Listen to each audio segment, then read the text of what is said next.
I said before, I believe in our team. I do believe in our team.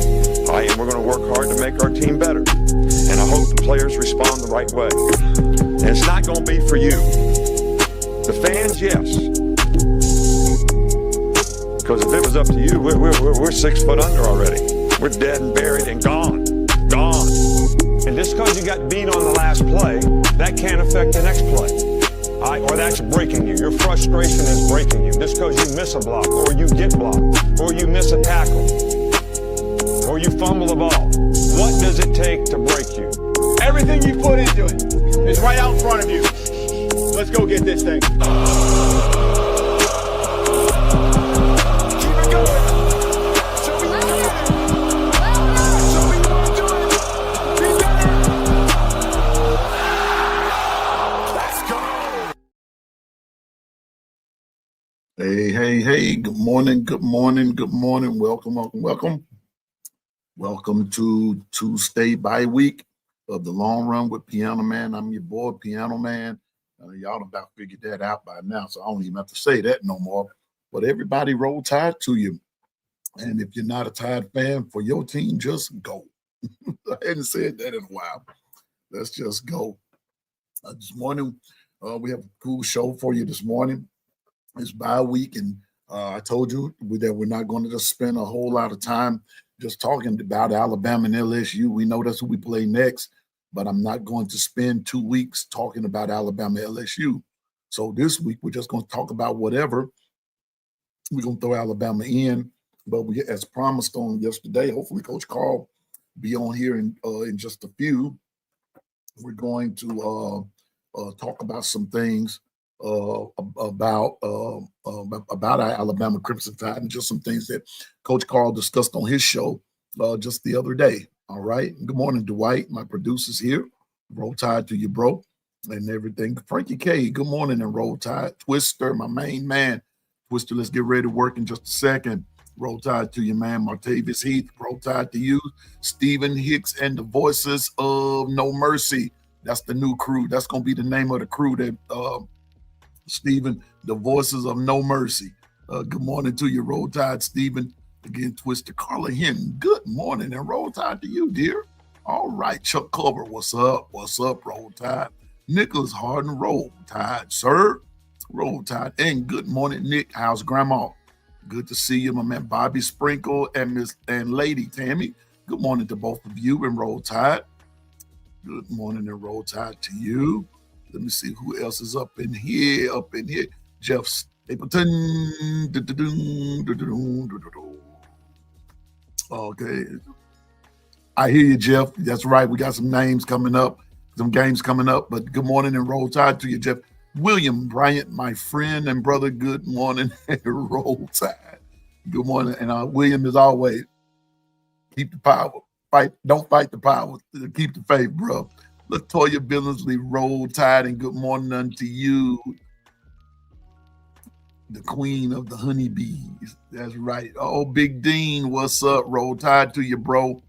Roll Tide, Roll Tide. It's good to see everybody up in here today. Now, before I get started, Monday nights, we have prayer at our church and in our jurisdiction. I belong to the Church of God in Christ, and we have prayer and every Monday night. And last night our bishop was talking about, and I think it would fit well with us, just to kind of encourage you today. He talked about last night that about overcoming disappointment. He gave out a few scriptures, but he said that overcoming. Let me see. I think I took a note, or did I put it somewhere else? I think I put them up. But anyway, one of the things that he said last night. Hey, good morning, Roll Tide, Ty Simpson Burner. Roll Tide, my friend. One of the things that our bishop said last night is that overcoming disappointment and dwelling on disappointment is the flip side of the same coin. You have to choose this is what you want to do. Yes, things in life come along and they do disappoint us. People disappoint us, situations disappoint us, circumstances disappoint us, just sort of paraphrasing. But how you choose to handle the disappointment, now that's totally up to you. You can either choose to overcome the disappointment or you can choose to marinate in the disappointment. That choice is left up to you. But just remember, and I tell you this all the time, I tell you all this every day when I get ready to get up out of here. Just remember to stay focused, drive, and go forward. And I tell you all in the name of the Lord, you can do all things through Christ that gives you strength. I promise you that you can. That's how you overcome disappointment, is that ask God to strengthen you. And you have to ask Christ to strengthen you. Now, I'm not trying to flaunt my belief on you or force it down your throat. That's not what I'm trying to do. But what I am trying to do is to give you an alternative, as into feeling sorry for yourself or not getting up and, just, hey, crap happens. Things happen. It happened and God allowed it to happen. And so the thing about it is either you're going to roll with the punch and say, hey, I'm an overcomer, or are you going to just sit there and marinate in it and want everybody to feel sorry for you? Hey, good morning, Bino. The GM is here, the producer's here, Piano Man is here, part of 401k crew is here. And so, or listen, you can sit there and marinate in it. Well, in the words of Stephen Hicks and OG Gill, you're not going to get any mercy from me, because I don't have time to sit down and marinate and feel sorry for you over something that, first of all, none of us can change. Things happen. And so what you do is, instead of staying disappointed, get up, do something about it, and begin to make things better. Now, with that being said, I told you all that there were some things the Piano Man has been doing on the side, right? And just some things that I just been going through. I just don't sit back and just do podcasting all day. There are things in life that I want as well. Now, even though we had this 3-hour show yesterday and everything, and all that good stuff, but even after the show and I had a full day, well, long story short, y'all, I am back in school. I'm back in school, and I'm finishing up on my criminal justice degree. The reason that I'm telling you all this is because there are some things that's about to change about my schedule, and we're going to be working that out. Here, I'm going to get with 401k and work some things out and everything. And this is why I'm just doing some things. And y'all, I'm down to my last 4 classes. And I was talking with Coach Carl. He know about it. Hey, good morning, Double L. Good morning to those of you I had not seen. I'm going to go back over the chat in just a minute. But I just want to share with y'all that I've suffered many disappointments in my life. But yesterday, I talked with my advisor and everything. I am down to my last 4 classes, and one includes the capstone. Let me tell y'all something. I am so close. I'm so close to finishing school and getting my degree. So if you don't see Piano Man as much, Piano Man is not abandoning anybody. Piano Man is not, just per se shirking any responsibility, because I take podcasting even as a responsibility and an opportunity and a platform that God has given me to talk about something that millions of others are talking about. And so, good morning, Double A. Good, and the pigs are fine, family's fine, everybody's fine. But I take my education seriously, and I'm getting my degree, and so I'm finishing up. So hopefully, here in the next few months, you will be saying Piano Man, or I will have some letters attached to my name. So the grind don't stop. And I kind of get emotional because I've suffered a lot of stuff, but I want to be the first to say that a lot of the bull crap I went through was my fault. My fault. It was my fault. And so one of the things that I teach my sons, I teach my daughter too, and that's this here. Real adults will say when something is their fault. I don't blame stuff on people. I don't do that. I have yet to do that. I don't blame a dead grandma that I never met. I don't blame my dad who died when I was a teenager. My daddy didn't have anything to do with his death or anything of that nature. It was just God's way of saying his time was up. I don't blame a mom who's been gone on home to be with the Lord for X amount of years. Mom and dad did their part, but there were some things that Piano Man didn't do. Well, guess what? Piano Man's doing them now. And so I'm down to my last 4 classes, y'all, 4. And so I'm going to be working hard, and I'm still going to try to do my best to maintain everything here on the long run with Piano Man, because just the vision that God gave to. And so I appreciate you, Ty Simpson. I appreciate you. And I learned something, Ty Simpson Burner, from Ty Simpson himself, is that, and that's this here. Ty Simpson said the other day, he said, I'm a Christian before I am a football player. Well, I'm a Christian and I'm a believer in Christ before I'm a podcaster, before I'm a musician, before I'm a dad, before, hopefully be a husband one day. And I'll, again, one of these days, but I'm a believer in Christ first. That's what I believe. I don't try to force it down anybody's throat. That's just an example that I live by. And so I'm that first Ty Simpson Burner. And so I learned that if I didn't learn anything from Ty Simpson, that's the first thing that I learned how to say, is that I'm a believer in Christ first. Now, sometimes when I get on here, it don't sound like it all the time, but I just believe in having fun. But at the end of the day, he is my savior, and I confess him before everybody. So if that bothers somebody, well, you'll be okay. But hopefully you'll get to know him too. But I just want to let you all know the Piano Man is doing some things. So this morning I'm not going to be on here that long. Figure some things out, how we're gonna capsulize all of this and everything. And I have to meet with my advisor this morning. And so we want to try to get everything going. So with that being said, I thank you for your time. I thank you for your attention and everything. So Ty Simpson Burner, good morning to you. Corey, roll tide to you. Roll tide to you, Ty Simpson Burner. Roll tide. Matavius, roll tide to you again. Bino, roll tide. Blessed 50 budgets. Roll tide. Thank you. Thank you. Blessed 50 budgets. I like that. I like that. That's different. Twister, let's do this. Let's go, Twister. Here we go. So we're gonna all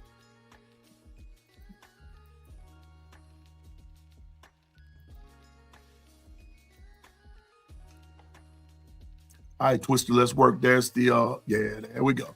There's the link, Twister. Let's work. William Bryant, roll tide again. Jacory, roll tide. Thank you, Stephen. And but I'm gonna tell you like this, Stephen. But the voices of No Mercy still saying, we wish you nothing but the absolute worst. Everybody but the tide. Thank you so much. Thank you so much for all of your well wishes and everything. But we just worry about the tide. What's up, Twister? Good morning, roll tide, bro.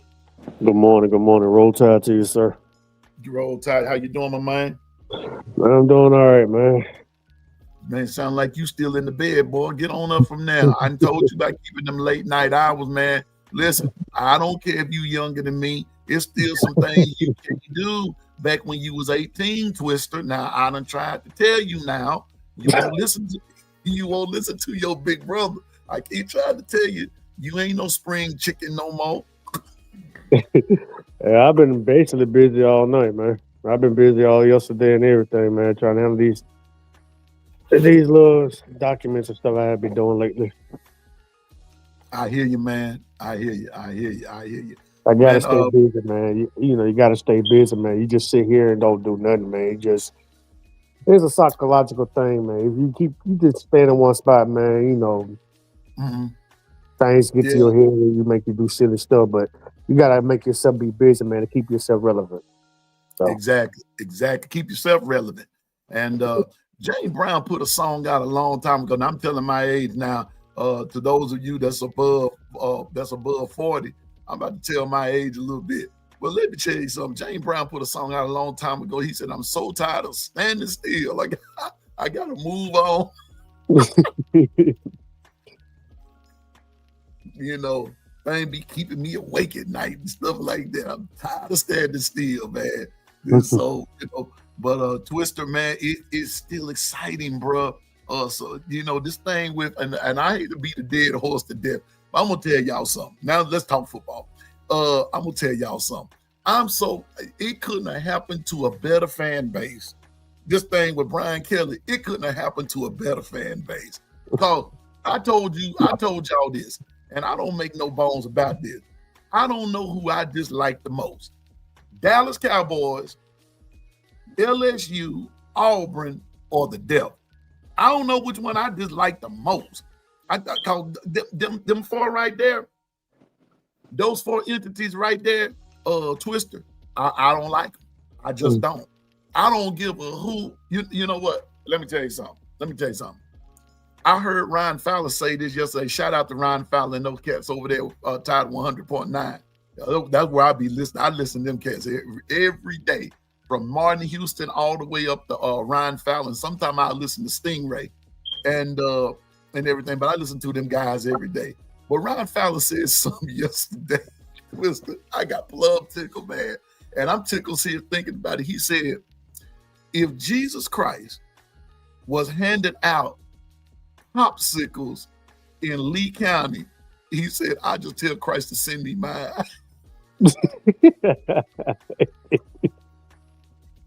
Wow. Man, he said, I would not go to Lee County. He said, what? He said, if Jesus was offering popsicles, we're giving out popsicles in Auburn. He said, I just tell him to mail me mine. If Jesus Christ, listen, Twister, let me tell you something, bro. If Jesus Christ was giving popsicles and peanut butter sandwiches in Dallas, they told me in Dallas, Baton Rouge, or over there at that Cal College, over there at that cemetery, I would tell you, I'd be just like Ryan Fowler, just mail me mine. Just mail me mine. I ain't coming, bro. You see what Stephen wrote, man? Auburn is the devil. Man, I'm telling you, man, that place is haunted. That place is haunted. I ain't going, bro. I believe in the power of the Lord and everything, but if he told me to come over there, if in one of those, if he told me to come over there and come give me a peanut butter sandwich, talking about it's gonna be the best peanut butter sandwich you ever had. If he told me to come to Auburn or Baton Rouge to get it, I'd rather kiss an octopus in the mouth. No, Lord. I'd rather kiss an octopus in the mouth. I get that octopus the biggest kiss it ever had in his life before I went there. I'm serious. Kiss the octopus in the beak. In the beak of the octopus, Lord have mercy. The devil is a lie. I'm telling you before. You know what?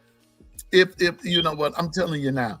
If he told me, listen, Wendell, if the Lord said to me, Wendell, I'm giving out free steak over there in Dallas, I'll just say, mail me mine, please. Put it in a ice, what you call that thing? Dry ice. And just mine, please. And add a couple of oxtails. Add a side of oxtails with it. But Dallas is a nice town. I love Dallas. And if I had to move to Texas, the Dallas Metroplex would be where I would go. I mean, I'm being honest. But to pull for the Dallas Cowboys, now, Double A, I was going to bring this up. But since you beat me to the punch, it couldn't have happened to a nicer group of folks, a fan base of Brian Kelly leaving. But first of all, Twister, that's what you get for hiring somebody who didn't fit your system. Who didn't fit your system. I'm telling you, he didn't fit your culture. Twister, you and I could have went and did a better job down there, but God forbid, now I ain't finna go coach them either. But I could have did a better job of fitting in, because I would have just said crawfish for everybody. I'm being honest with you, because I'm a crawfish eater, and I live within the vicinity, a few hours away. I'm just saying, AG Bama boy, good morning, roll tide, man. Go, I hear you, I see you with them Panthers, man. Look, Carla said that she gonna Carla on that foods this morning. I'm not going there, but we're gonna talk about food later on. But Carla, if you should know, Twister, this is what I'm having for breakfast, bro. Pork steak and candy yams. Dang, that's what the old school used to do, man. You people don't cook no grits, man. Some of them chuckles cook dinner for breakfast. OG, man, I'm an OG. I'm having people cook dinner for breakfast. Yeah, man. Candy yam. You're saying some water. That's my breakfast this morning. That'll probably be about all I eat today. Yes, Lord. I'm just saying now. But that's what they get, Twister. And now here they are, the fan base. I'm telling y'all now. Don't look now. And you see what Double A said. Some fans are holding out for the return of Coach Saban. And I'm telling you, and that rumor is circulating hard and heavy. It's circulating. I'm telling y'all. This is why I suggest to you, everybody. This is why I suggest to everybody: read. Get ESPN, even Twitter or X and everything, and see what people are saying. See what these fan bases are saying. I'm being honest with you. See what they're saying. You will be amazed at what LSU, I ain't gonna say everybody, but what a lot of folks are saying and who they're asking for. And these guys want Nick Saban back, Twister. They want Nick Saban back. Oh, they want him back. And they want him back. What was the same LSU fan base that cussed out Nick Saban, the whole field, saying F you Saban, F you Saban.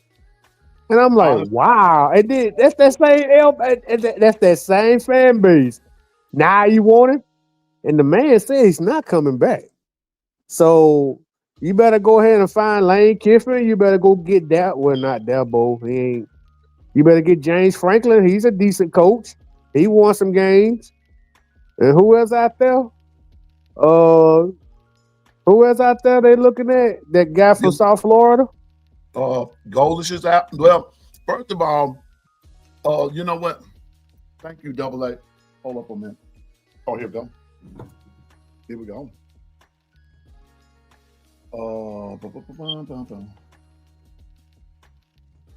Here we go. Hold up. Here we go. Double A sent me something. Here we go. All right, it's about 10 on the list right here. Here go 10. Wow. So since we're talking about this, and the reason that I said that this is important, why? We still have to play. We still have to play these guys. Remember, even though it might not be. Hey, good morning, Governor. It might not be. Roll tide to you, Governor. It might not be the. Let me see. It might not be the rivalry like we used to have, but we still gonna have to play them. And I want to know who my competition gonna be. So here's a possibility. Lane Kiffin. Now, I told you all yesterday, and I shared this with B Sharp, and that's this here. That I shared this with B Sharp yesterday. That the LSU job is now at the top of the list as the number one coaching vacancy or the number one football vacancy out of that whole carousel there.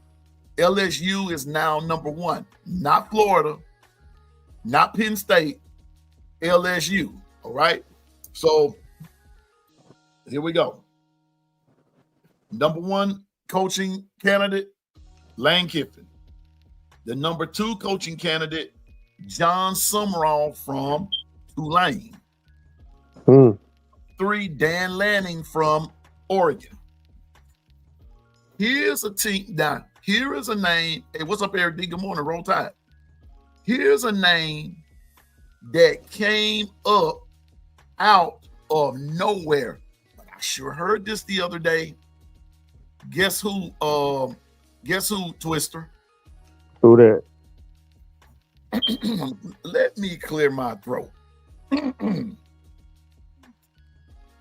Eli Drinkwitz, the coach of Missouri.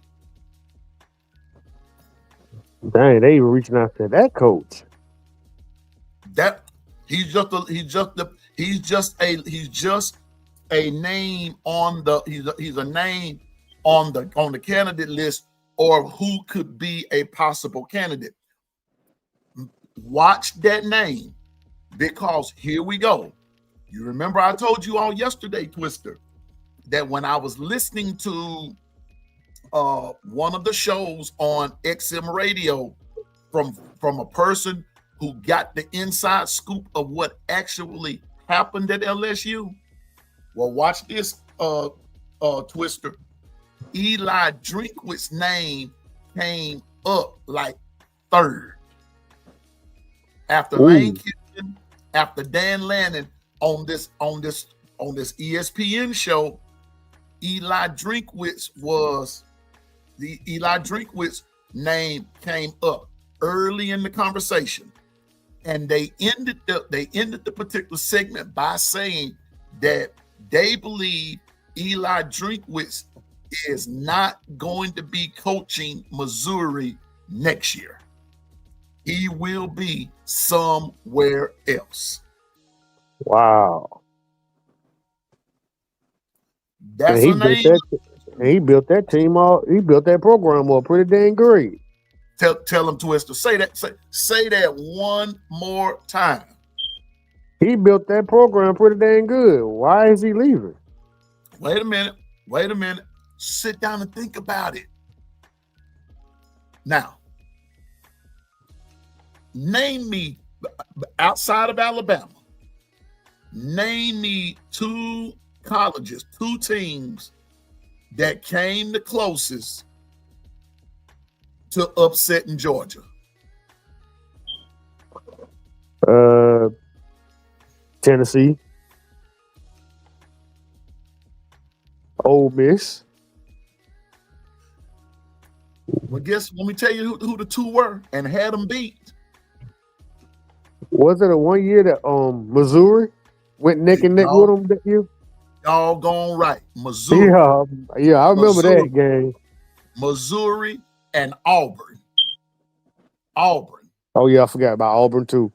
It was like a couple of teams could have upset Georgia this season. Yeah, Missouri did, Auburn did, Governor said, and Georgia Tech. That was 3 of them right there, and they were all within the same year. You know, I'm telling you now, watch the Eli Drinkwitz name. Watch that. This dude is good. This dude is good. And you know what? And I know Darren might not want to hear this, but facts are facts. Sometimes coaches are held back from doing and being the best that they can be because they are in a limited situation. When you start talking, now here we go, and I know Bama fans don't want to hear this, but we're talking tradition here now. Mm-hmm. You start talking about teams like Bama, when you start talking about teams like LSU, you start talking about teams like Georgia, those teams, even Ohio State and USC, Oklahoma, Nebraska, you're dealing now with who? Even Texas, you are dealing with tradition. You're dealing with teams that have history, winning history. LSU is one of those teams, whether you like it or not. They Yeah. are one of those teams with winning history. Now, everybody that Alabama has played, let me go and put this out there so won't nobody think I'm blaspheming. Because Bama fans can turn on you in a minute. Let me explain what I'm saying. These teams, some of the teams that I named, they're no rival of Alabama's, but they've won against Bama before. Missouri's not in that particular echelon. Mm-mm. But guess what? But Drinkwitz has made them formidable, Twister. Well, don't you think he deserves a shot somewhere higher? I believe so. I believe that's so. But he's Now- a good coach. Telling you, He a decent coach, man. He developed that quarterback. I hope that quarterback from Mizzou get back, healthy, because they say he was his ankle hurting or something like that. mhm. Yeah, so and they defense, man, played lights out against Bama. So I ain't gonna lie to you on that either. See, and Missouri, and now I'm not sure if he was there. Now, you remember back when the Missouri made it into the SEC championship game, and they played Alabama. Now, I'm not sure if Drinkwitz was there or not. I'm not sure if he was there. That was the other coach. That was the other guy, right? That was right Yeah. before Drinkwitz came. Yeah. But G Bama boy, you said Florida is a better job than LSU. Recruiting is better, and the money is plentiful. But let me tell you something. LSU got some money too, bro. And if I had to choose between now, a lot of us, I'm gonna take my fandom out of it. But if I had to choose between the two of either going to Florida or going to LSU and take the job, I have to go with LSU. That's the better job. Yeah, that's the better job. That's the better job. That Florida job is not everything that is cooped up to be. Now I saw somebody up here in the chat just say Florida never should have got rid of Dan Mullen. They That- sure should have. Statement of the day, because they should not have gotten rid of Dan Mullen. And I'm about to tell you something else. Who they never should have hired. What's that guy's name? Twister. Right after Urban Meyer. Was it what's Jim that guy? McElwain? No, not McElwain. What? Oh, he did What? pretty good though. Yeah. Yeah, not McElwain. But let me go back over. Let me go back over this. But you got Drinkwitz. But we don't. But there are some teams, like, I'm gonna be honest with you. LSU never should have gotten Brian Kelly. They never should have gotten him. Florida is a sleeping giant. Muschamp is one they shouldn't have gotten. Oh, But it's- Muschamp. Yeah, real Muschamp. Yeah, I forgot about Muschamp. Yeah, you're right. Yeah. Mhm. One they shouldn't have gotten. What's this other guy? Oh, wow. It's when Mississippi State beat Florida. Who was that coach?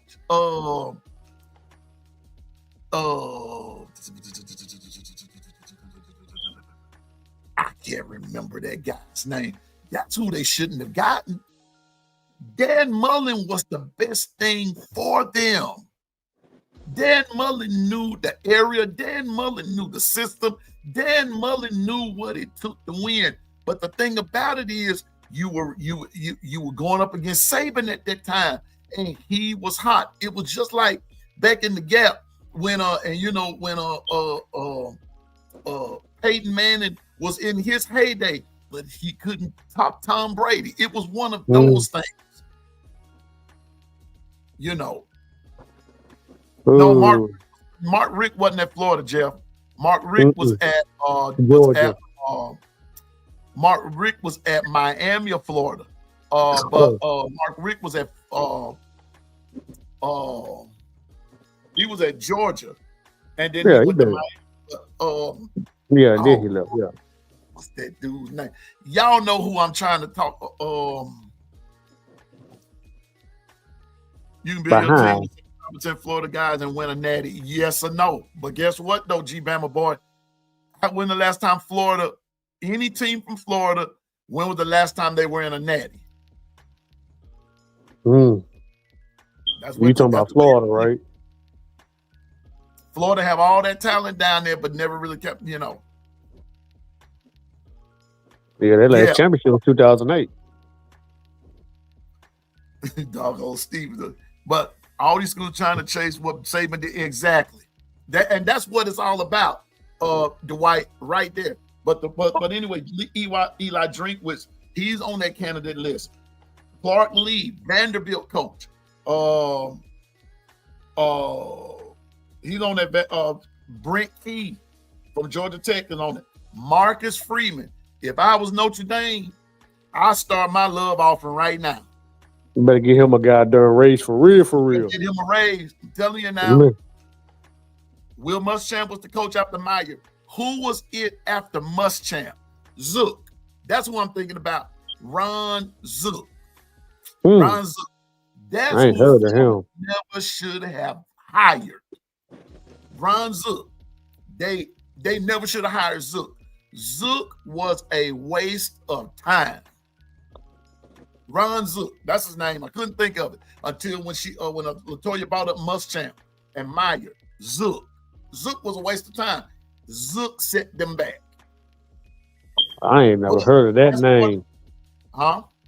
I ain't never heard of them. I seen Florida. I ain't know who their coach was. All I knew was Muschamp and McElwain, Dan Mullen. I ain't never heard that coach name. I'm sorry. Ron Zook. Zook was a waste of time. Kelvin Shepard, the Detroit Lions defensive coordinator, is on this list. Ooh. Kenny Dillingham, Arizona State coach, is on the list. Willie Fritz is on his name. And then they're going to put in there Nick Saban. Boy, yeah. Leave that man alone. That man trying to retire in peace. Wait a minute. Hold on. Wait a minute. So I'm going to put what Steven said. Saban is not coach that kill that North. For real, man. See? Now, I'm going to show y'all I'm hungry and I've got to take this medicine. But, bro, all right. On the one hand, now, Steven, I'm putting what you're saying on the screen. Zook was after Spurrier. Zook was horrible. Zook was horrible. But check this out. Steven, what's funny about this is that he's saying Saban not coaching anymore, right? Saban is what, 72, 73 years old, right? Yeah, he about to be 74 at the end of this month, probably. Yeah. Something other than that effect. So watch this. Someone said, well, we don't want nobody over 60, but you want Saban who's over 70. Man, 70 years old. Man, you see what guy done on Bill Belichick going through right now, man. You see what's happening? Yeah, Saban told you all LSU fans. I'm just having a good conversation. LSU fan, in the words of Stephen Hicks, kill that noise. Unalive that noise. Don't even let the thought go through your brain anymore. He's not coming back. He's not coming back. What's up, Julian? He's not coming back. I don't care how much money you throw. You've got to remember something. This is the same coach who said, I don't want no parts of this era of what's going on now. Do you think that's been changed? No. Just because it's LSU, LSU, LS what, LSD, it don't make no difference to me. He's not coming back because what's happening at Bama was happening there too. It's a college football thing, not just the Alabama thing. The transfer portal is not just the Alabama thing, Twister. Hey, let me say it like this, Phil. in his later years when he was nearly retirement, those Georgia fans and those Air fans, oh, Nick Saban's getting old. He's gonna have to retire. Please retire. Please retire. Nick Saban is up in age. He can't do it anymore. Now he retired. Now y'all try to get him back out. You see what's going on with Bill Belichick with North Carolina? They are struggling. Maybe it's just because it's his first year. Maybe I'm gonna say it like that. But Bill Belichick is a 6-time Super Bowl champion, and he going to college and doing this. I Yeah. believe in my heart of hearts, Twister. I believe in my heart, Coach Saban was saying, "Bill, what are you doing? Are you Yeah. serious? Are you serious?" And then Bill Belichick got the his little girlfriend he got right now is is taking the spotlight too. Hey, look at him now. Hey, man, now get up off the field with that part now. Hey, no player there. A distraction. No, a distraction. I ain't gonna say maybe it's the distraction. I don't know. I ain't trying to bring it up. I can say maybe it's the distraction. Like, come on, man. Bill Belichick's the goddamn GOAT in the NFL, but you come to college and you doing this? I'm telling you, Saban, I got you, Julian. I got you, Julian. What's up, Huggy? What's up, Huggy? Saban is staying retired. Sorry, Florida and LSU and Penn State and anybody else that's trying to get rid of their coach. Well, their best bet is Lane Kiffin. Whoever get him. And wait a minute, and since we on that Saban part of stuff, because I'm not even through reading the list, and since we're still on that Saban part, he has told you all, he's went on TV, he was on ESPN and said, and I don't want nobody talking to my wife.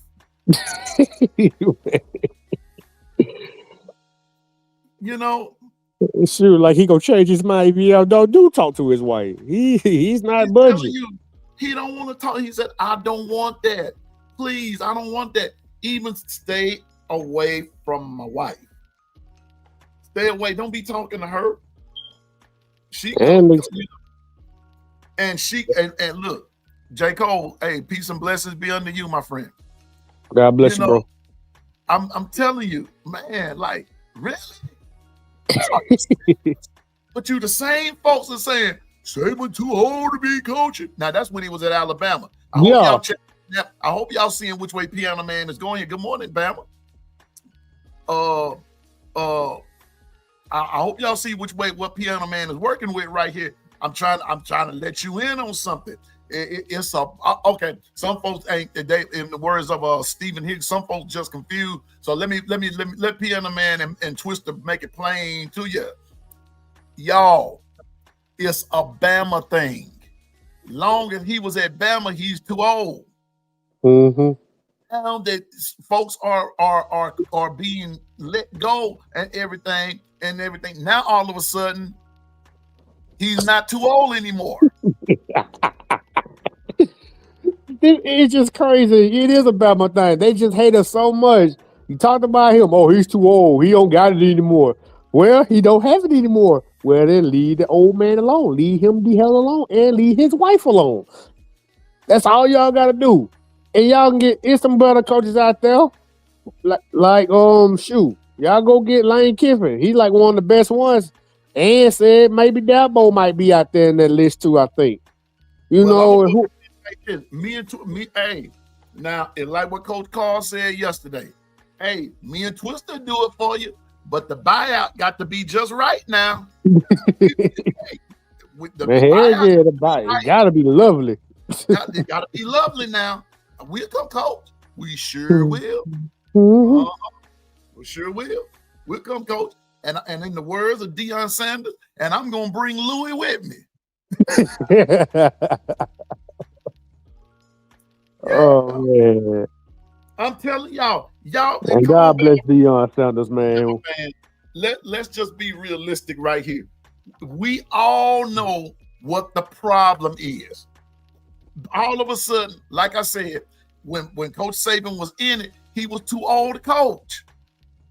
Now, all of a sudden, we won't Coach Saban. We won't Coach Saban. But this is the same thing. This is the same guy that y'all just said he was too old.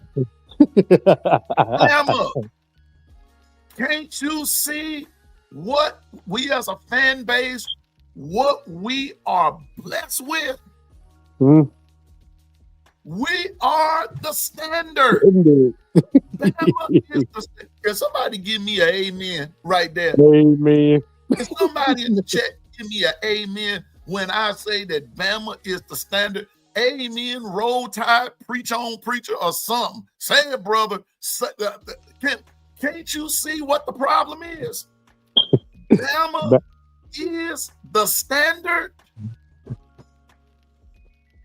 Bama boy said, I am so glad Bama is stable. Amen to that too. Boy. Me too. Everybody thought when Nick Saban was gonna retire, Alabama gonna fall like Jingle. Remember that old game? You keep stacking the blocks until they don't fall, till they fall or whatever. Nick Saban gone, and Alabama still standing. See what Ty Simpson said? We ain't missing a beat.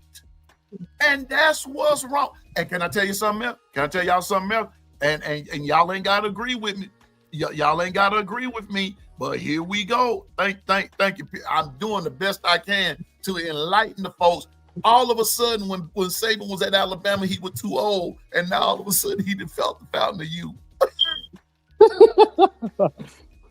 Well, then I'm gonna go into history or mythology, or that Norse mythology that Odin went out there and went to the history. I guess his advisor Mimir and drank that fountain of youth.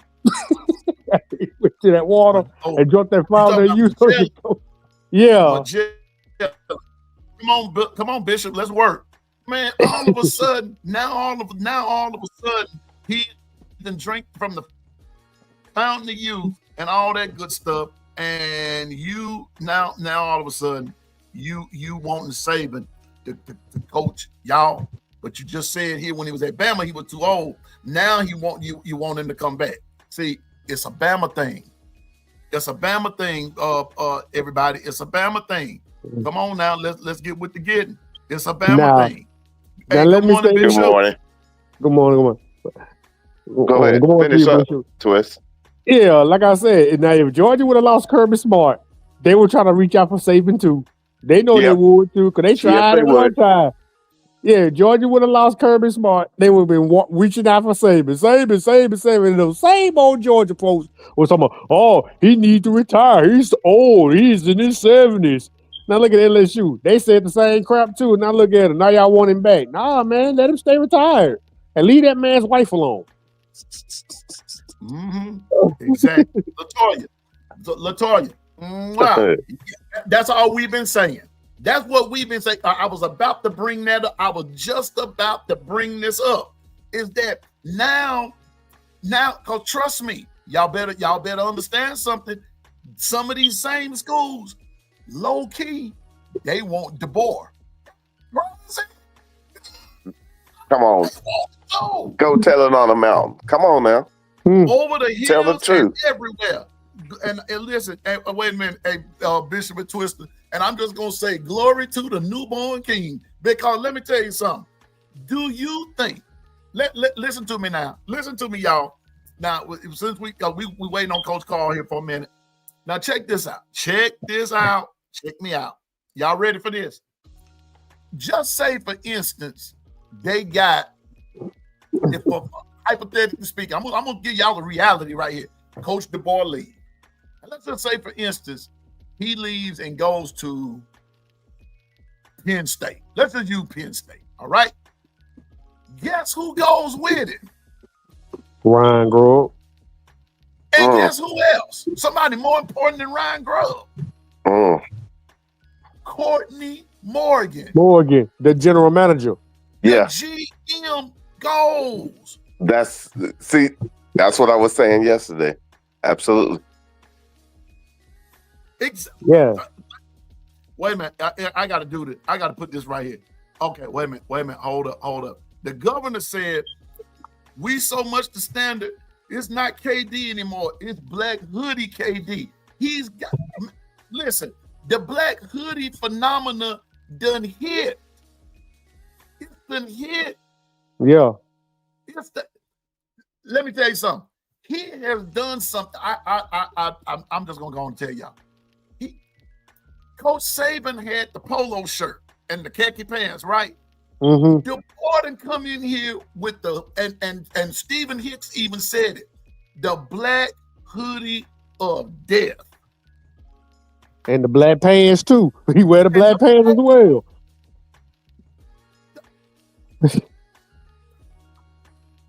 Bruh, you think these folks ain't caught on to that? Yes, they have. Wait a minute. Hold it. Wait a minute. Hold it. I got to go back up because I was going. And watch this. Right after that, look what Double A said. Now, mind you, Governor just said it's not KD anymore. It's the black hoodie KD, right? Look what Double A saying.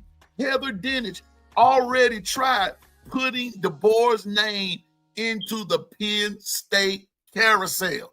Matter of fact, the moment, and I'm telling you what Double A is saying is correct, because the moment that James Franklin was fired, whose name was first? Coach Kalen DeBoer. Why? Because some of the Alabama fan base was yapping, get rid of it. Yeah, Piano Man said it. Sure did. Because that's what we Yeah, I said it too. We said that's it. what folks were saying. That's what they were saying, Bishop. Hey, trust me. Let me just break it down. And I've been stewing on my gumbo, and I got my recipe just right. Check this out. Whenever you're in a fire test, that's what it was meant to do, is show you that you already had what you needed for the test. Come on. The now. three Hebrew boys stood the test. Do you think they wanted to go into the fire? Mm-mm. Come on now. Mm-mm. Only certain people are built for a fire test. And I think Alabama has went through enough to be the standard. Be careful of what you ask for. You just might get it. Mm-hmm. That part. And then let me roll on down because somebody else just said, see, I be looking at the chats now. Yeah, they want our coach. And then here's the next thing. Piano Man, the entire staff would be good if Coach KD left. Oh yes. Facts.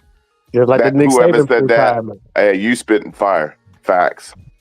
Just like the Nick Saban retirement. Everybody grabbed the players and a couple of coaches left as well. And I got some more news for you.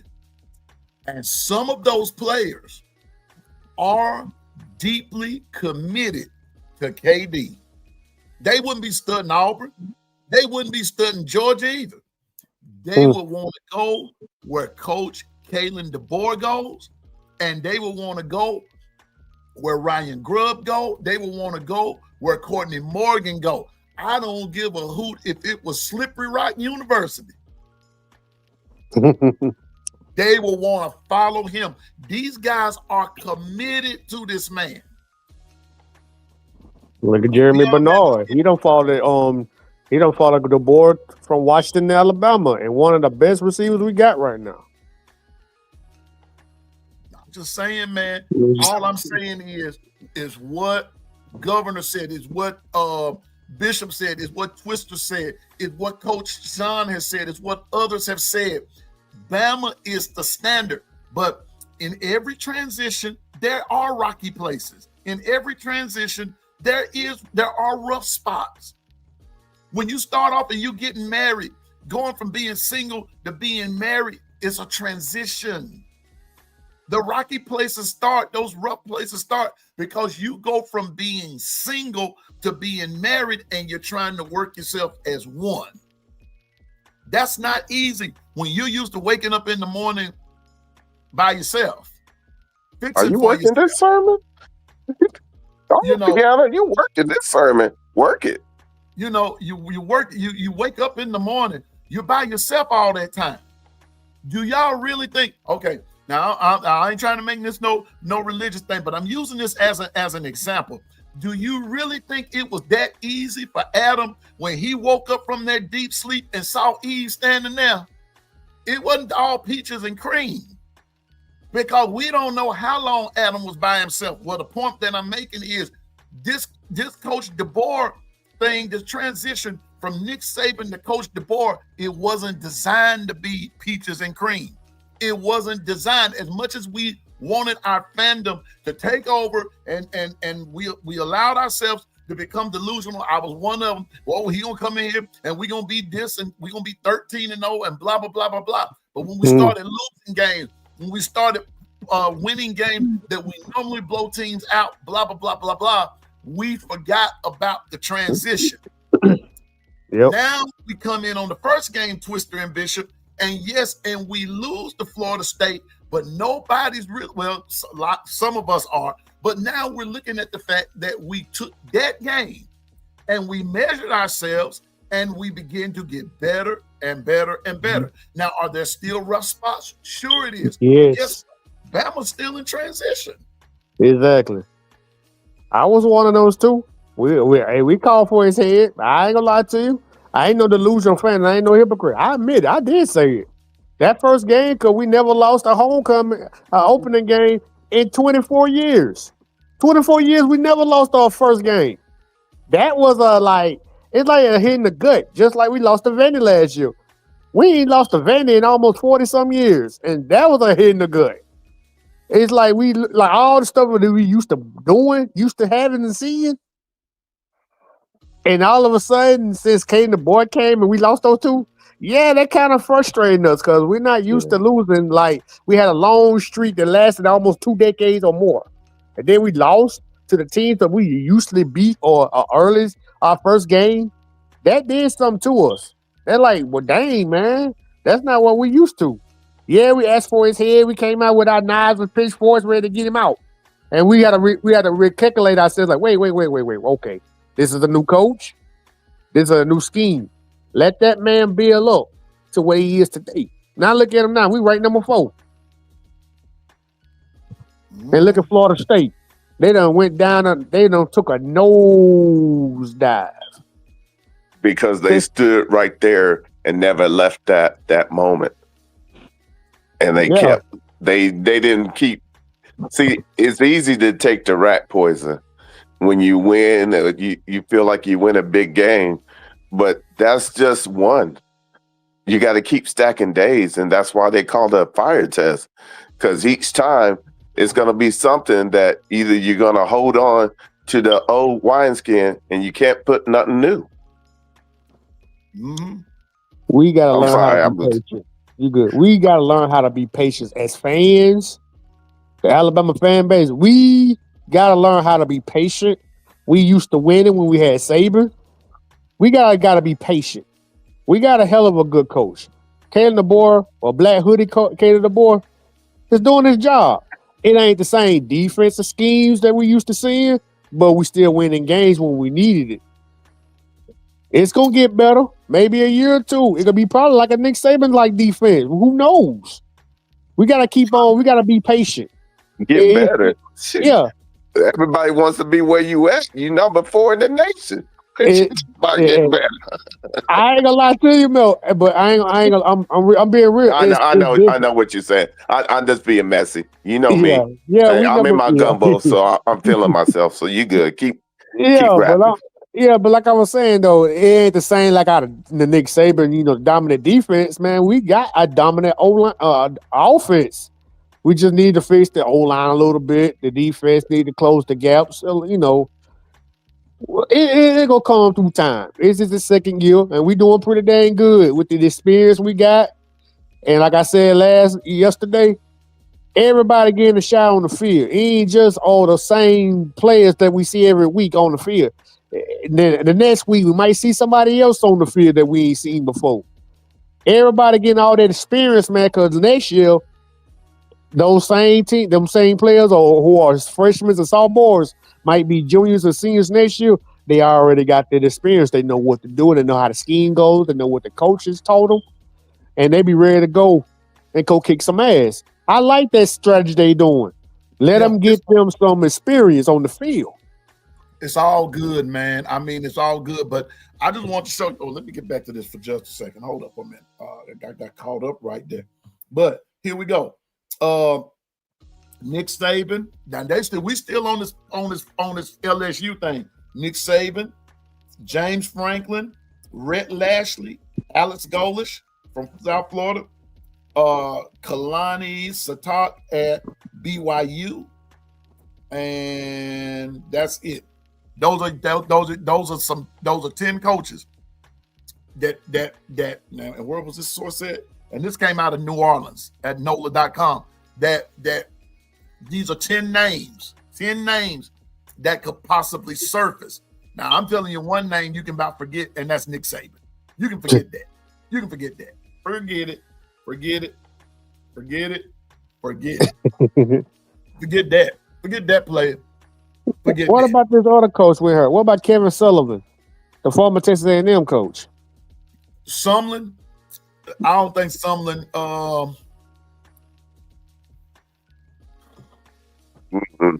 Nah. Know about that one? Nah. No, I think he's been too far out of the loop. Yeah. Okay, Sumlin, okay. nah. Yeah. Now, back in the gap.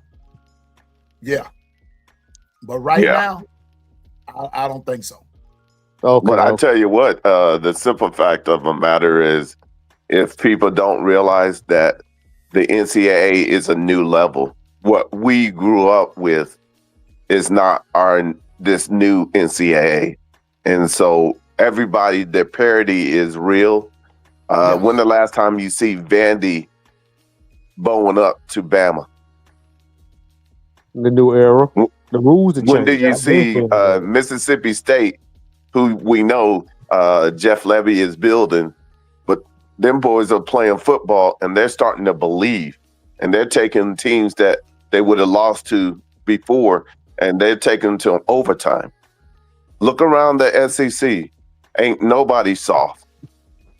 Everybody is bringing it because they feel the new level is giving them inspiration and hope. And they're just playing ball and made the best team win. And when you do that, that's a new level. So therefore, there's going to be bumps in the road that come, but how you manage that bump and how you keep together as one and keep pressing toward the mark is the strain of what you guys established. You Saban always, even if he didn't win a natty, he never stopped. He never stopped working in the lab. And the next year he came out and he tore people up because he realized once you win it, that okay, well, great, but I can't stop there. That's done. I'm ready for the new year. Yeah, we're in that for the whole NCAA. Everybody's in that because of the NIL and the portal. and so it has changed over the time. Let's go back to that Vandy thing again. Who would have thought Vandy would have beaten LSU? I didn't. And I told y'all I didn't. Now, a lot of people went for them and said they felt like they would, blah, blah, blah, blah, blah, and I got all that. But I did not feel like Vandy would beat LSU. I said, this train got to stop. Because, and in my opinion, Twister and Bishop, that was start of the downfall for Brian Kelly, that Vandy loss. Mm-hmm. That Vandy loss. You already on shaky ground to start with. And now you lose to Vandy. You're already on shaky ground. And you lose to them. And not only that, they made you look like you couldn't even play football. They took it to them. Yes, they did. They took it to them. Let's just be honest. Vandy's is one of those ones that before you got everybody in the SEC looked forward to playing them because they counted it as a win. Well, that dog is hunting right now, and you better bring your best to the fight because Pavi and them, they believe. Yeah, they got it in their heart. Yeah, I'm with you, Bishop. Say that one more time, Bishop. Hey, you know, they got tired of being the whooping boy, and shoot, they got enough whippings, and they went through enough fire tests that they found a quarterback and a staff and everybody, and put enough pieces around that they started fighting back. Not only fighting back, but they believe they deserve to win, and that they're going to show you that they deserve. They don't hope it; they believe it. Well, I'm finna tell you what. I'm gonna say this, and I'm gonna get back to this chat in just a second. Pavia said through the during the summer that they're trusting God for a natty. He went to the ultimate. He went to the ultimate. He did, and said they just believe they're going all the way. And what's not a good taste in the mouths of a lot of people is the fact that Vanderbilt, as as governor would say, Vanderbilt. Just think about that. Vanderbilt is a top 10 football team. Vanderbilt. Think about that now. Of all schools, I could see BYU. I could see UCLA. I could see Oregon State. Shucks. I could even see Colorado. But Vanderbilt, Bishop said it best, it's called parity. And parity, ladies and gentlemen, thank you, Keith Holcomb. College football has changed, and parity is real. You know. I'm just. And if I might piggyback off of that, Piano Man and Twister, think about this. When have you seen so many games that the one that was supposed to win doesn't win, and someone snaps them because they believe and they came into that game playing their game and not trying to be, oh, this is the almighty, they're ranked and we're not. You know, people are losing games that who would have thought after losing their coach, UCLA would snap and beat that team. Man, I'm telling you, bro. And when I bought up teams like UCLA and I bought up teams like Vandy like that, they're at this place in their lives, in their football lives, if you will, that they're saying we have nothing to lose. And we're already people picking us to lose anyway. Now UCLA is in a different position than Vandy, but Vandy, man, Vandy got it going on, bro. I'm just gonna go on and tell y'all, don't sleep on them. Now, will they win the SEC championship? I don't know. I'm not gonna sit there and say yay or nay. I don't know, because there's still a lot of football to be played. There's still a lot of football to be played, and it's still gonna go down to the wire. Now, right now, Texas A&M look like they are a lock to be in. But I want to say this about that. And if anybody can remember, B. Sharp said this back in the summer. Watch Texas A&M this year. They were going to be the sleeper team. He said that they would. He said that they would. And I sort of said that they would because they really didn't lose anybody. And they're doing good. But Texas A&M, but still you got Vanderbilt in the conversation. Parity, Bishop, like what you said, Twister, both of y'all said it. It is real, and we better take it serious. We're not just the big boys on the block anymore, or the big bullies on the block. But like what you said, Vanderbilt, Bishop is fighting back, and guess what? And they beating folks. So like this weekend, I don't know who the game of the week gonna be this week, but that Vanderbilt Texas game is going to be a good one. And as a matter of fact, I think I will make that the game of the week, the pick of the week. Vanderbilt, Texas. I think that's which way I'm headed. Matter of fact, that's which way I'm headed. This is coming up Saturday. Yes, Vanderbilt, Texas. Vandy in Texas. Ooh, that's going to be a good one. Vanderbilt goes to Texas and plays. Because the thing is right now, everybody is fighting, and I love it. For the simple fact is, the SEC is the best league out of the NCAA, and hands down. You go to strength of schedule, it proves it, and we prove it on the field each and every week. We can't take for granted whoever we play, because you better bring your best each and every week. You got to. You got to. Yeah, I'm sorry. People want to say, "Oh, well, look how they looked last week." You take that rat poison if you wanna. This league is building national champions.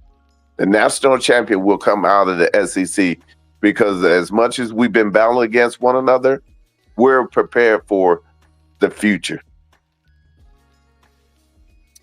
Double L said, ask the question, who does A&M have left to play on that could beat them?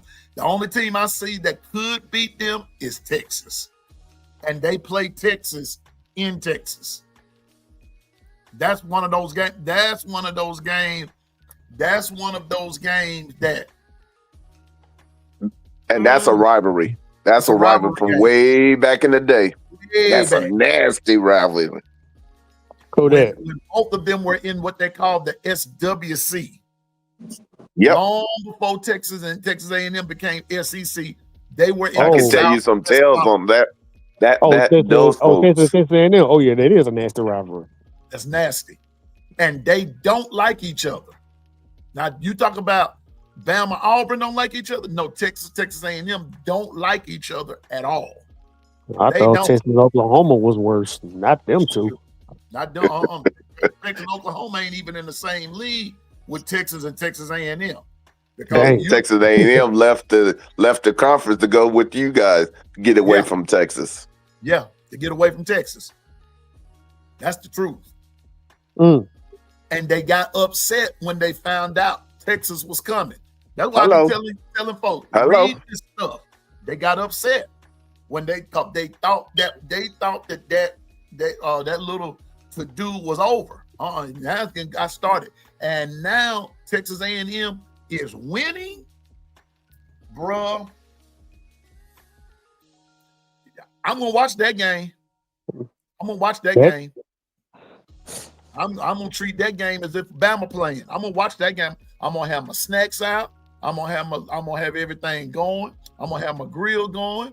It'll be that time of the year, Bishop. We can eat gumbo and everything. Yes, sir. When that game gonna be? Oh my goodness! It's at the end of the year. Okay. Because that's when you guys play Auburn. Matter Oh. of fact, let me say something. Don't they play them, Bishop, the day before we play? Yeah, I think it's through Thanksgiving week, right? It's through that Thanksgiving week. Hold up for me. I'm gonna show you just a second. Yeah, you get in your Bible. Let's find I'm out. in the Bible, man. I'm in the Bible. That's all I know. Hey, look, I like your Bible. We in the book. We in the book. Shoot, man. Okay, we Texas A&M. Good morning, Dr. Crystal. Roll it under you. Texas and Texas A&M play Friday, November 28th at 6:30 p.m. Georgia Tech plays Friday, November 28th at 2:30 p.m. Yep. And Mississippi State and Ole Miss plays Friday, November 28th at 11. You talk about SEC. My God, today I'm gonna be at the TV all day long. Don't ask me for nothing. Don't bother me. I'm not coming. I ain't doing it.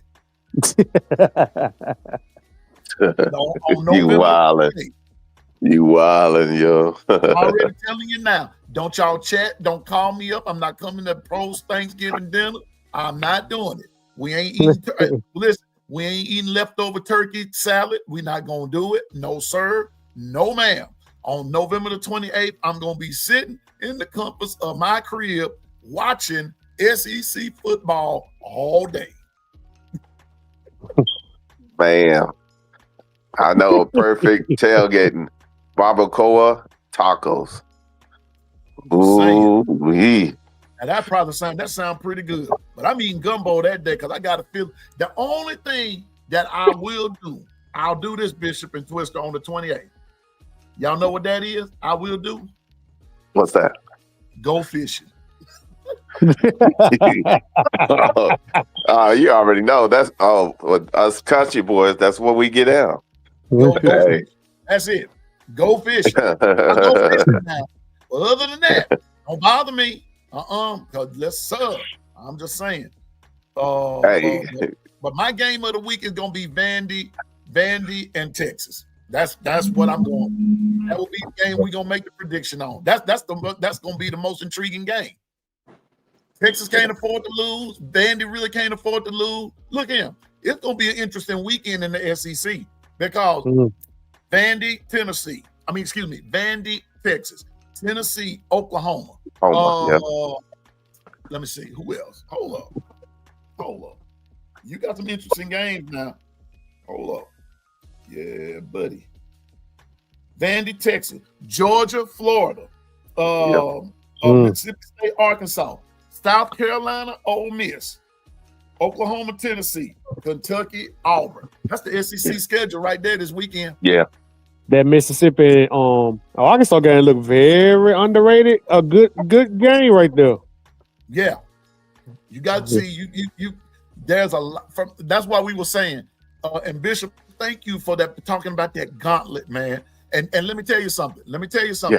I'm not gonna sit here and take credit for anything of that nature or try to make myself on this pedestal, but other people outside of here, even in the mainstream media, was using the word gauntlet for Alabama. And they're using that gauntlet word for the SEC, the gauntlet.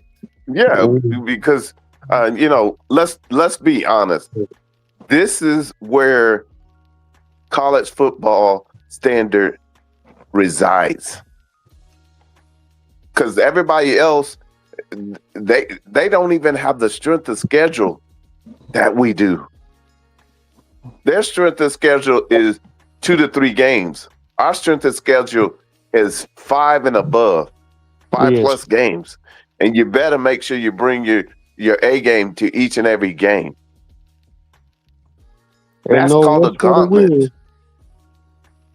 There's no rest for the weary. That's what I was saying about. I'm sorry, go ahead. No. Twister, come on. Spit your fire.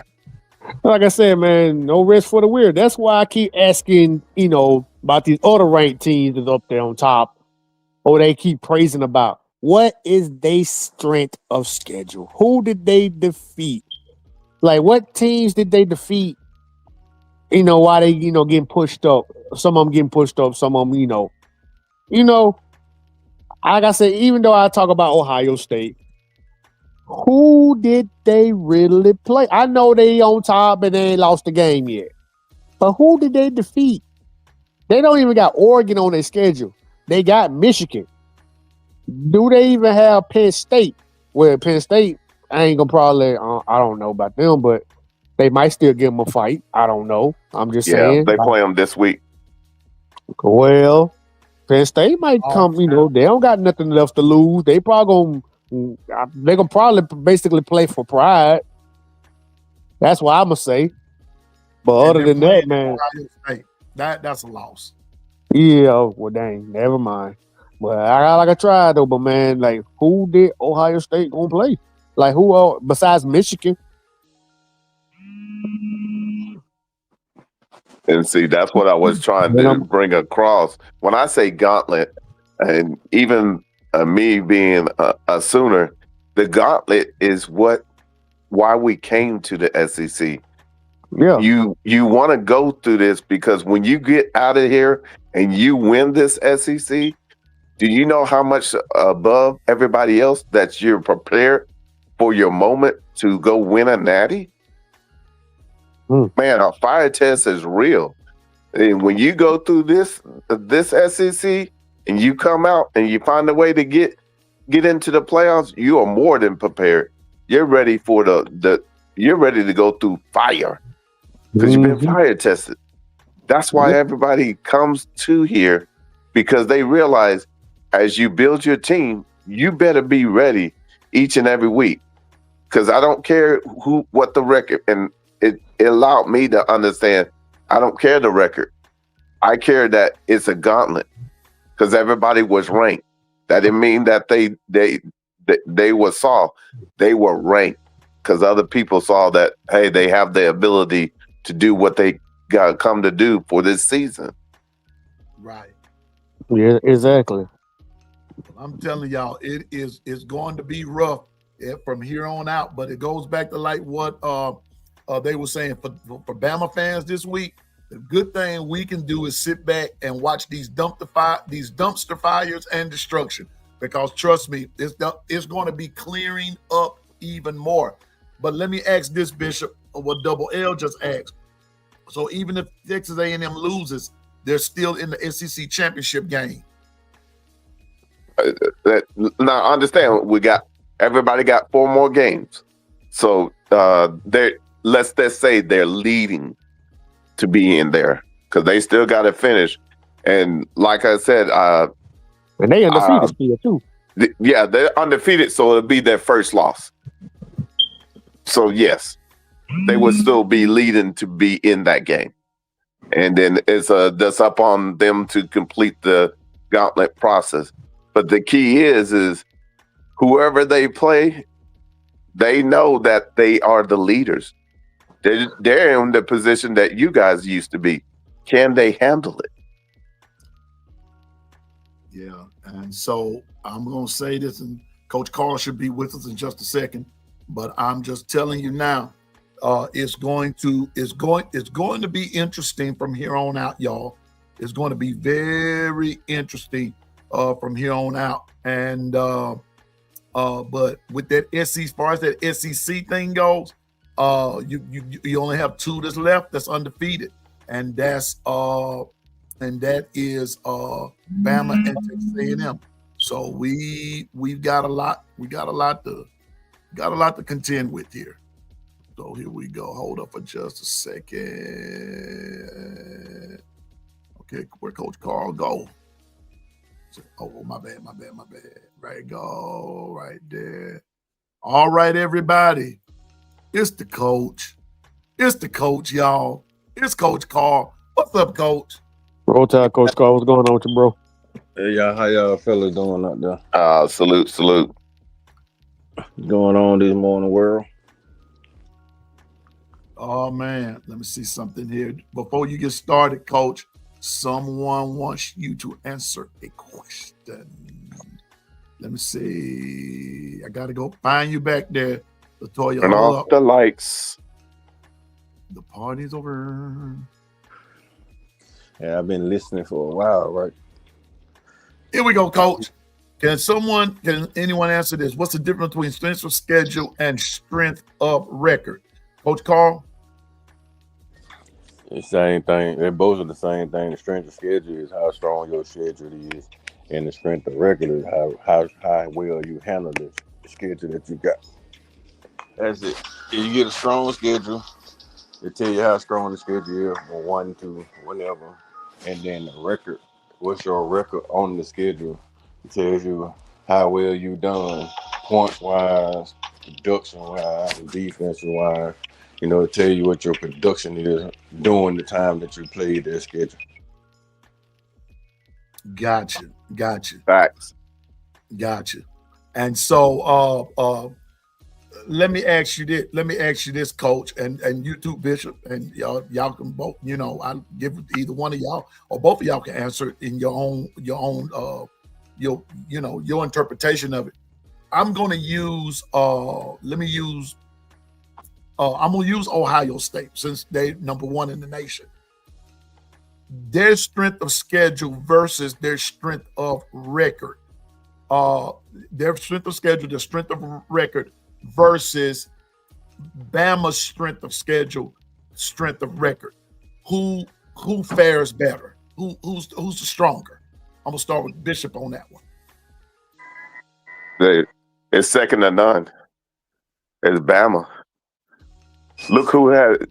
You only go back to look who they have played that have been ranked, and that's how you find out the truth.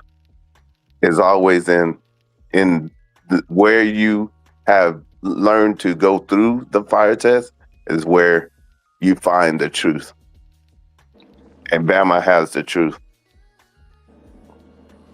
Gotcha. Facts. Coach? It ain't in the ad. Hey, there's nothing to add to that, man. The strength of the schedules of the SEC, the strength of the records in the SEC. I would give Ohio State for edge on strength of record just because they won all their games and we took an L to Florida State. That's the only difference. But other than that, Bama is the hottest team in America. Ohio State is the most consistent team in America besides Texas A&M. And those are the top 3 teams in the country right now. Gotcha. Coach will be back. I'll get him back in just a second. As soon as he comes back in, let's see, make sure he's still around. Okay. I know he's in a okay, here we go. Well, All right. And is he still here? Because I was gonna ask you, ask him if they had, let's take our schedule. If Ohio State had our schedule, would they still be number 1? Coach Carl? Yeah. I just don't believe that it's nobody in the country that's playing that way right now. They have everything we don't have on defense, they have it. Everything that we don't have on offense, they have it. And they don't have the passing attack we have, but they have a stellar run game. We don't have the awesome back end coverage that we have, but they can stop the damn run up front. And the teams that we played, we had to be able to stop the run and run the ball more consistently. I think Ohio State would have made it through our schedule up to right now with the same schedule that we have. Probably one loss, maybe one loss. And that one loss probably would have changed to Georgia, in Georgia, because Georgia beats everybody except for Bama. Right. They would probably have the exact same outcome we were having, but they would have manhandled Florida State because they want to took Florida State for granted, and they are so physical on defense that Florida State probably wouldn't have been able to handle that big physical defensive front and offensive front from the big team.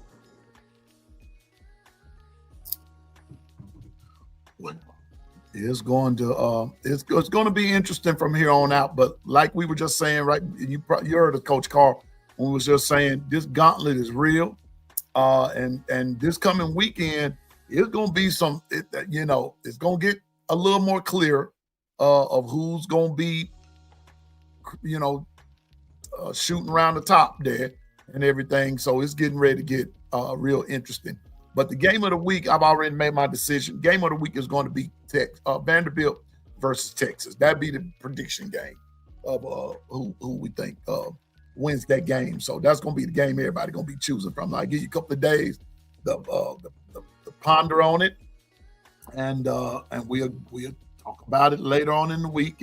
But that's going to be the game of the week right there. Texas Vanderbilt. We're going to see what either team is made of, who's going to be what, and so. It's going to be real nice. So anyway, but Coach Carl, what you got for us today, bro?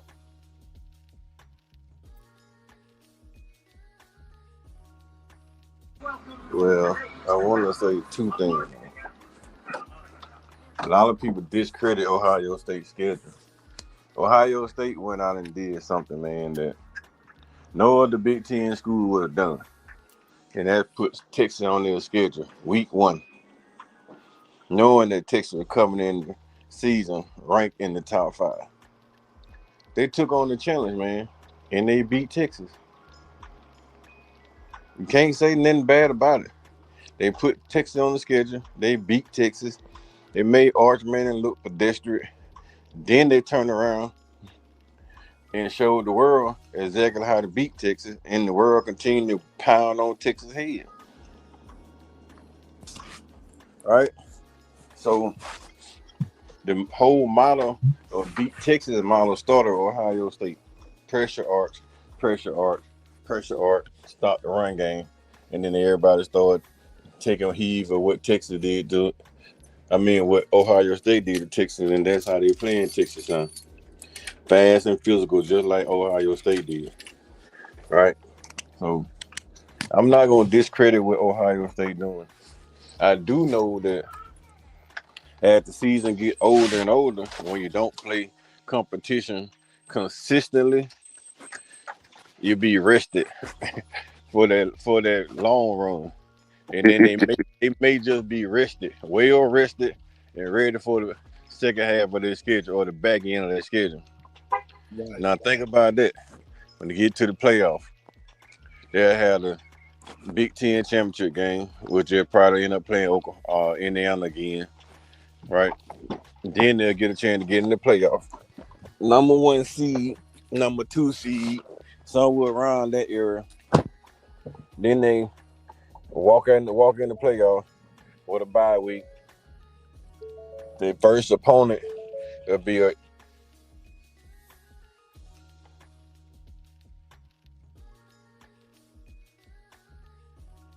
Did we lose him? Ohio State is battle tested or not. Okay, we lost you there for a minute, Coach. Go back through that whole sentence again. I said, the thing you're gonna tell about Ohio State is Big Ten championship game, second round of the playoff, because they'll probably get a bye week the first round. That's when you will tell if they schedule help them or hurt them. That's when it's gonna tell you. Other than that, man, I just don't see nobody beating them. Nobody consistently beat Ohio State but Georgia and damn Michigan. That's it. They line up against Georgia, they get beat. They line up against Michigan, they get beat. They don't play Alabama full time. We won 2, they won 2. So that's not a consistent enough for me. I'd rather beat them in the ground every time we play them, but that's just not happening. Only people that continue to beat them when they play them is, like I said, they played Georgia 3 times. Georgia won 2, they won 1. Michigan beat them three times out of 4. Yeah. That's it. And one year, Michigan beat them without having a true quarterback. Without having a quarterback, but that's just that Michigan Ohio State rivalry. It don't matter if you have a quarterback or not. You can go get somebody out of high school to put them on that field. That game, if they're a Michigan fan, they're gonna give Ohio State all the hell they want. Mm-hmm. It's just like us. It's just like us when we go down to that damn graveyard swamp field. Mm-hmm. The dang bone yard and all that crap. You show up down there, and you coming to get your ass whooped.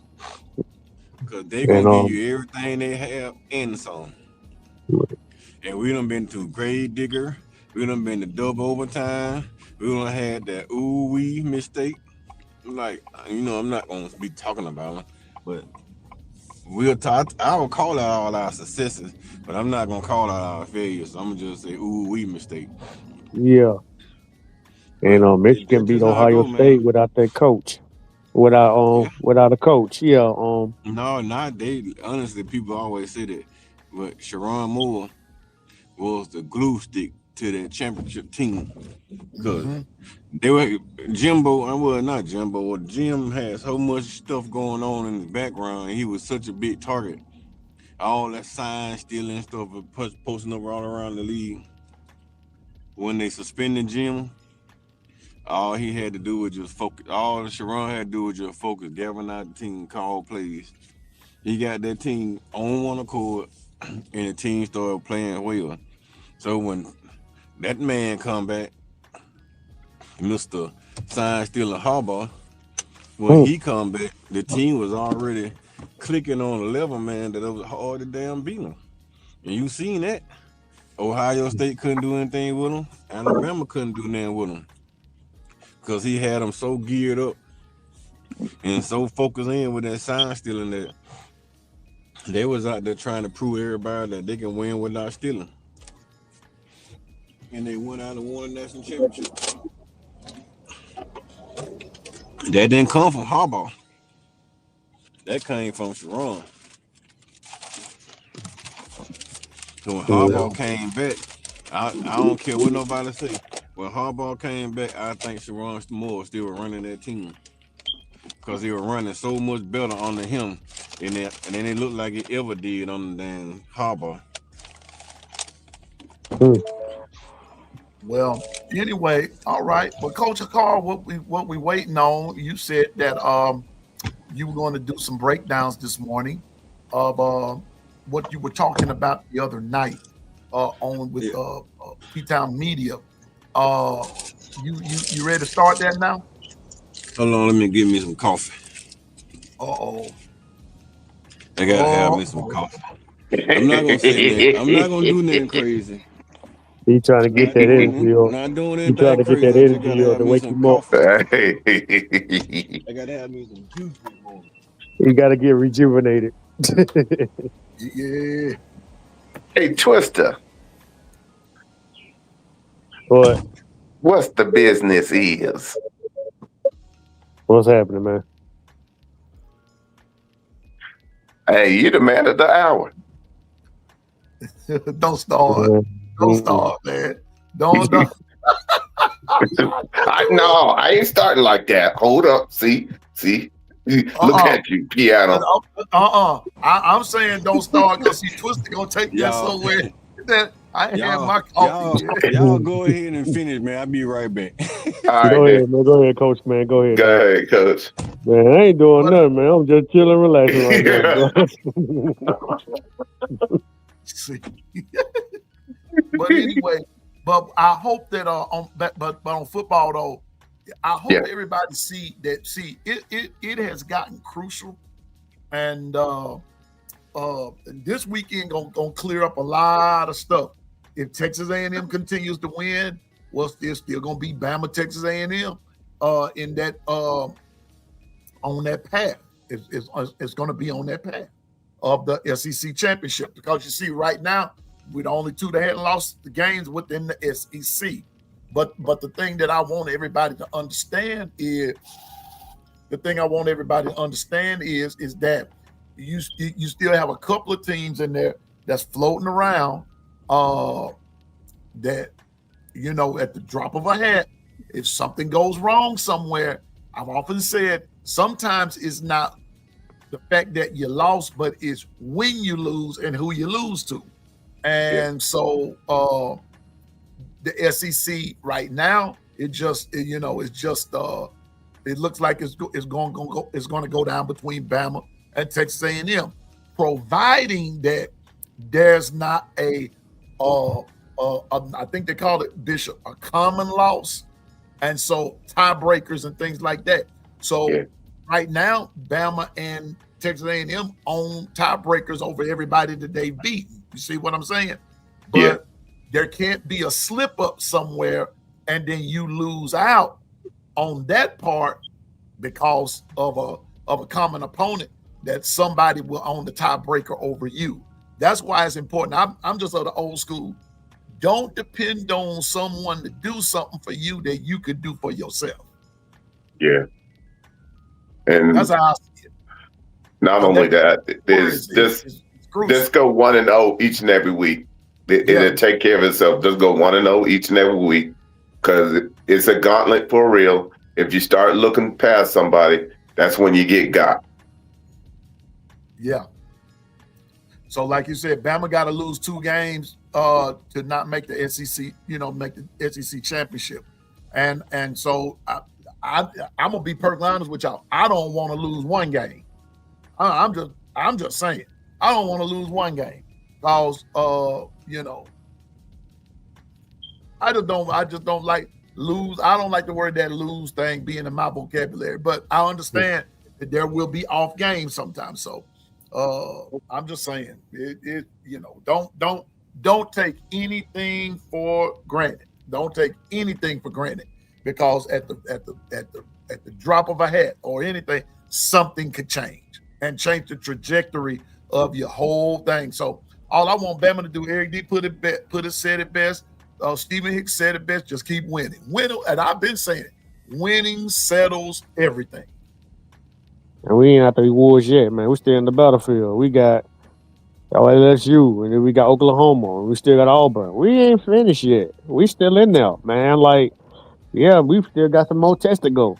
We don't know what LSU gonna bring. You know, we don't know what Oklahoma gonna bring. Auburn, it's always the goddamn voodoo town over there. So we don't know. We ain't done yet. We can't breathe. We don't got no air to breathe right now. We still in that battlefield, so we got to keep on fighting. The only air we got now to breathe right now is this bye week. After that bye week, it's back to the battlefield we go. And be thankful for that bye week. Man, for real, Lord Jesus Christ, bro, man. I know I'm gonna get, man. I kind of see why people don't watch football that much no more. But man, they ain't gonna lie to you, man. That more gave me blood pressure went up and everything watching that day. Hey. Bro, I ain't gonna lie to you. You can't give the playoff committee an opportunity to put Bama on the sideline. Well, you know what, Eric D? I'm gonna put it to you like this: the best way to handle that is keep winning. Don't put yourself in a position to put yourself on the sideline. It ain't the committee doing it to you. You do it to yourself. You know, so don't put yourself in a position to get put on the sideline. That's why I keep saying winning settles everything. It'll settle it. I'm telling you now, winning will do it. But Keith asked the question, how do y'all feel about doing away with the SEC championship because of the upcoming schedule? No. I'm with Coach Saban on that. I want to see. Here's my thing with that. And then Twister, Coach, you back, Bishop. Y'all can elaborate on this. I'm with Coach Saban. I want to be able to say, I won my conference. I won my conference. If you sit back and listen to Georgia fans, if you sit back and listen to them, a lot of them, they sort of downplay it, but they're happy with the fact that they are the reigning SEC champions. They're happy with that. Now, anything other than that, sure, they wanted to win the Natty, and they thought that they was, but they didn't. But that SEC championship game goes just as far with them. Well, Coach Saban said it. He wants to be able to say, I was the best in my conference. And that's how I see it. So I don't see doing away with it. I say, let's play it. So that's part of what makes football what it is, being your conference championship. Now, that's just me. That's the old school of me come out. Go ahead. Let me say this real quick. Back in the day when we wasn't winning championship in that era, between the 1992 and the 2009s, the SEC championship was our national championship. That was it. That was the end all and be all for us. Like, we win that, we did great. Back in 1999 when Sean Alexander with the running backs and Marvin, Constant were out there playing. They were proud to say I'm an SEC champion. They was proud of that, like it was a national championship. So it's, like I said, it's basically like the national championship that of the conference. And I'd be like, yeah, let's represent our conference. We done did it. We done dominated that hard schedule we done played. The SEC championship is like the Natty. That's in my eyes. So, heck yeah, we want to go back to the SEC championship. That's still a championship for us to put in the trophy case. Man, you don't want to go no SEC championship game. Yeah, but yes, the hell we do. We want to get the Natty too. But I'm just saying, you want the national championship. But we gotta go by the steps first, Coach. We gotta go by the steps first. Hey, I'm just we know we skipped some. We skipped some though. We skipped the conference and went straight to the Natty twice. I'll be honest with you. I give a damn about the SEC championship game. Whatever you say, Coach.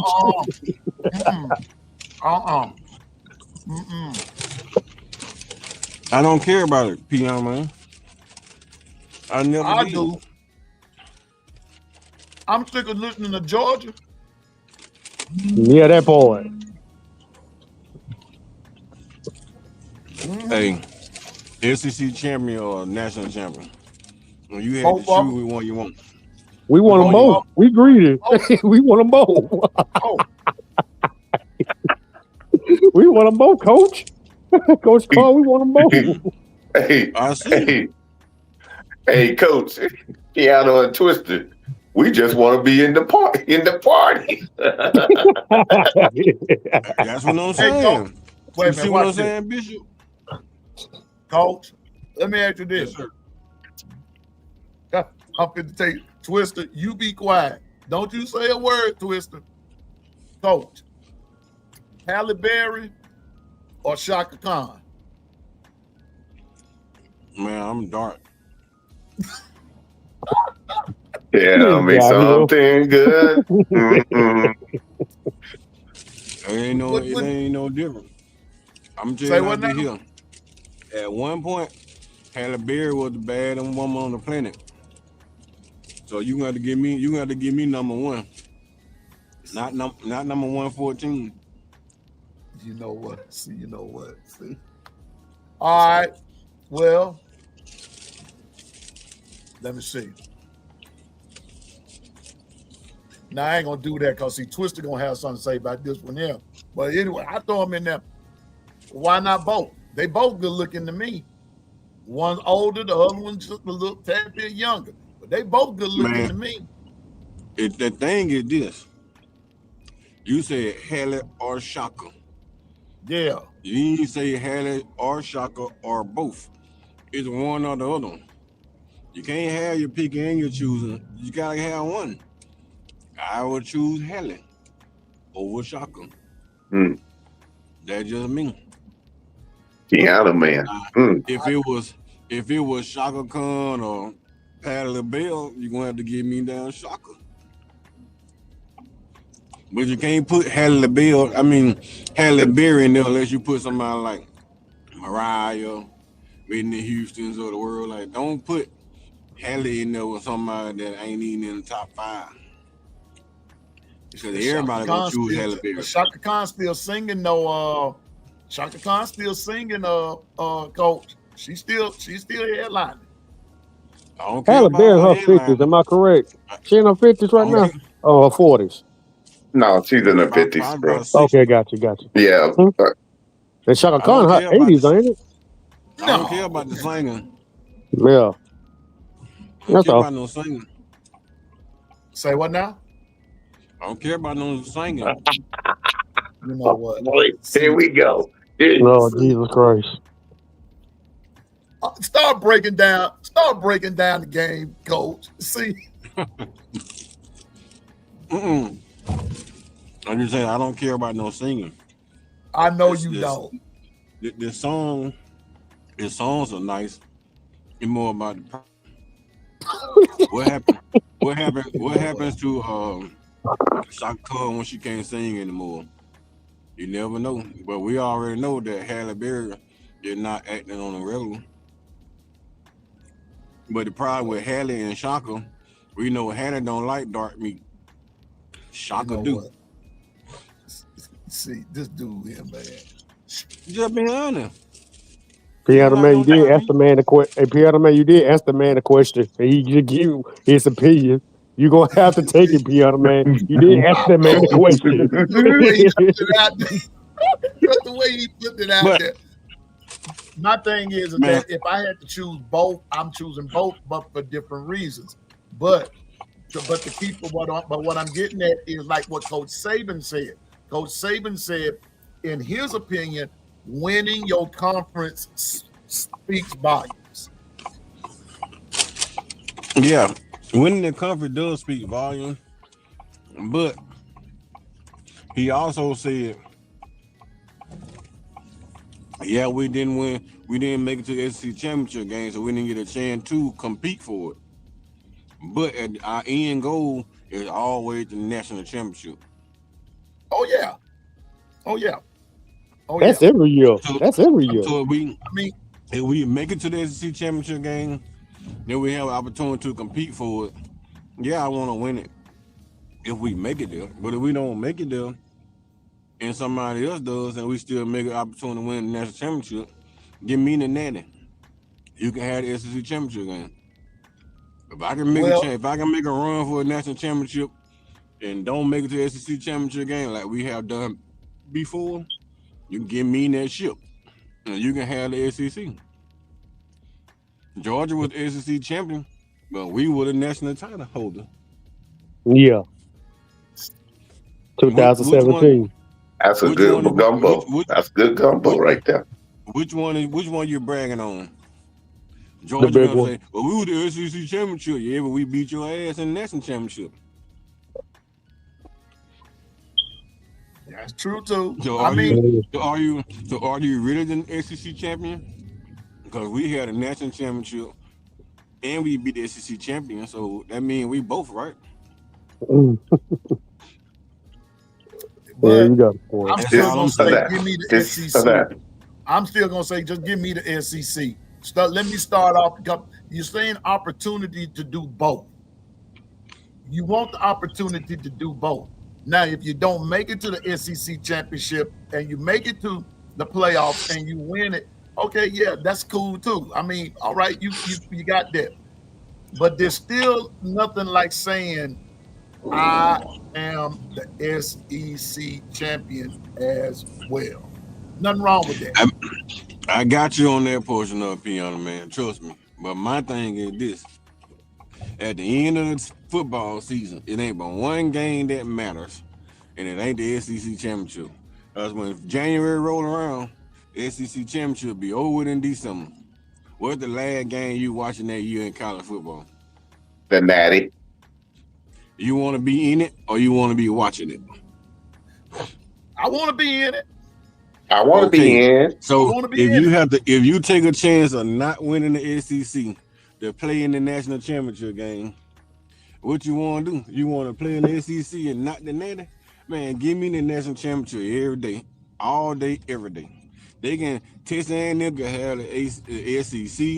You can turn around and give that thing to Vandy. Yeah, you can give it to South Carolina. I don't give a hoops. As long as we in that national championship game with opportunity to bring home that championship, the last game of the year, all eyes on Bama again. That's all I really care about. Because we all know for the last 3-4 years, if we are not in that national championship game, the game sucks. It does. Nobody really cares. They already know who gonna win. If Bama's in that playoff, they be like, oh Lord, here come Bama again. Is anybody gonna beat Alabama? Can anybody beat Bama? And then if we lose, the whole world celebrates. What that That's song, why- coach? That's What that why song, I coach? like Oh, being- Say go again? ahead, dog. I said, what they say, coach? What? Oh no, here they come. Oh Lord, here Oh, they yeah. come. Oh I'm Lord, telling here you. they come. They don't want to see You us hear again. You hear Kurt Hurd street. Well, Alabama don't deserve to be in the playoff. They don't deserve to be in the playoff. And when and then you hear other people like Nick Saban say, "Here come them Tide, baby. Here comes What was the Tide." that? What was that year when we got in there? Was it 2017? And we got in there on the 4th seed. And I think what was it Kurt Hurd Street that left the chair and left the camera booth and got off Left. camera and walked away. Left. Yeah, I You want to know remember why that. he left? Cause that Buster was in Tuscaloosa all spring long, following behind our squad, saying this and saying that, how great our team was, how he loved being in Tuscaloosa. And as soon as we lose the game, that Buster killed us. Up there eating our steaks and everything. And then as soon as we lost the game, he just started killing us in the damn media. And I was so pissed off. I'm like, why the hell Nick Saban keep inviting this fool to Tuscaloosa? Sure, you come out. 'Cause- Okay, basically, what you saying is you come to our house, we gave you dinner, then you gonna turn around and spit in our face after we done You fed you? spitting out damn face every single time. That boy right there is a traitor. He'll come in your house, sit in your living room, eat all your damn groceries, and as soon as you turn your back, he try and date your girl. Well, you better beat his ass too. Right? That's what you get Boy, that guy. But anyway, that's Go the damn ahead, beauty what for Twister. you go. what Twister wanted me, what Twister was asking about, not Twister, Steve was asking about with the breakdown on Ty Simpson, right? I'll Yeah. tell you what we talked about Ty Simpson, and we gave a case for Ty Simpson as the highest. What we broke down on Ty is first quarter, second quarter, third quarter, fourth quarter. His production from first quarter until the fourth quarter, and we Right. outlined the passing percentage, the yardage, the touchdowns, like that from the first quarter. All right, first quarter, first drive, Ty basically at 85% passing completion. He had 8 touchdowns. Second quarter, he was still at 75 point some percentage completion, and he had like 4 or 5 touchdowns. Third quarter, his touchdown radius went down, but his pass attempt 20 yards or more went up. So when people say that our offense stagnates in the second half, and I was one of them. Now I'm just being real with you. I was like, man, I think we got a first half football team, because the second half of the football game, it seemed like our offense just stutters. They go in the cruise control mode, and we can't muscle anything drives. When me and John got together and started putting the research, it was exactly opposite. In the third quarter, they started taking more shots mid to deep downfield, and that's when the offense started to struggle a little bit. It started going a little bit 2 or 3 and outs, 4 or 5 plays, and then you punt. It's because Ty now, he figured in the first half, they're loosening the defense up. Everything is all tight. Everybody playing around the line of scrimmage. Or most people trying to play bracket coverage on Ryan and Jill Bernard. That they dink and dunk the ball all short. Second half, they figure, like Kirby did in the second half, Kirby adjusted to the deep passes and started playing short ball. Cut off the short stuff, and Bama never reacted to the fact that Kirby cut off all the dinking and dunking in the second half. Kirby made a run, but our defense stood up and stopped Georgia from scoring. So what happens later on during the year is Ty comes out, he see how everybody playing him in the first half, but they're trying to prevent the deep ball threats. And then in the second half, he started preventing the short ball throws and started throwing the ball deep to intermediate, trying to loosen the defense up again for the shorter throws, so the completion rate goes up, the yards out the catch goes up, and they start using the short passing game as an extension of the run game. And a lot of time, man, we just sit back and we're not focusing on what he's doing in the quarterback room, what he's doing on the field, and what he's seeing on the field.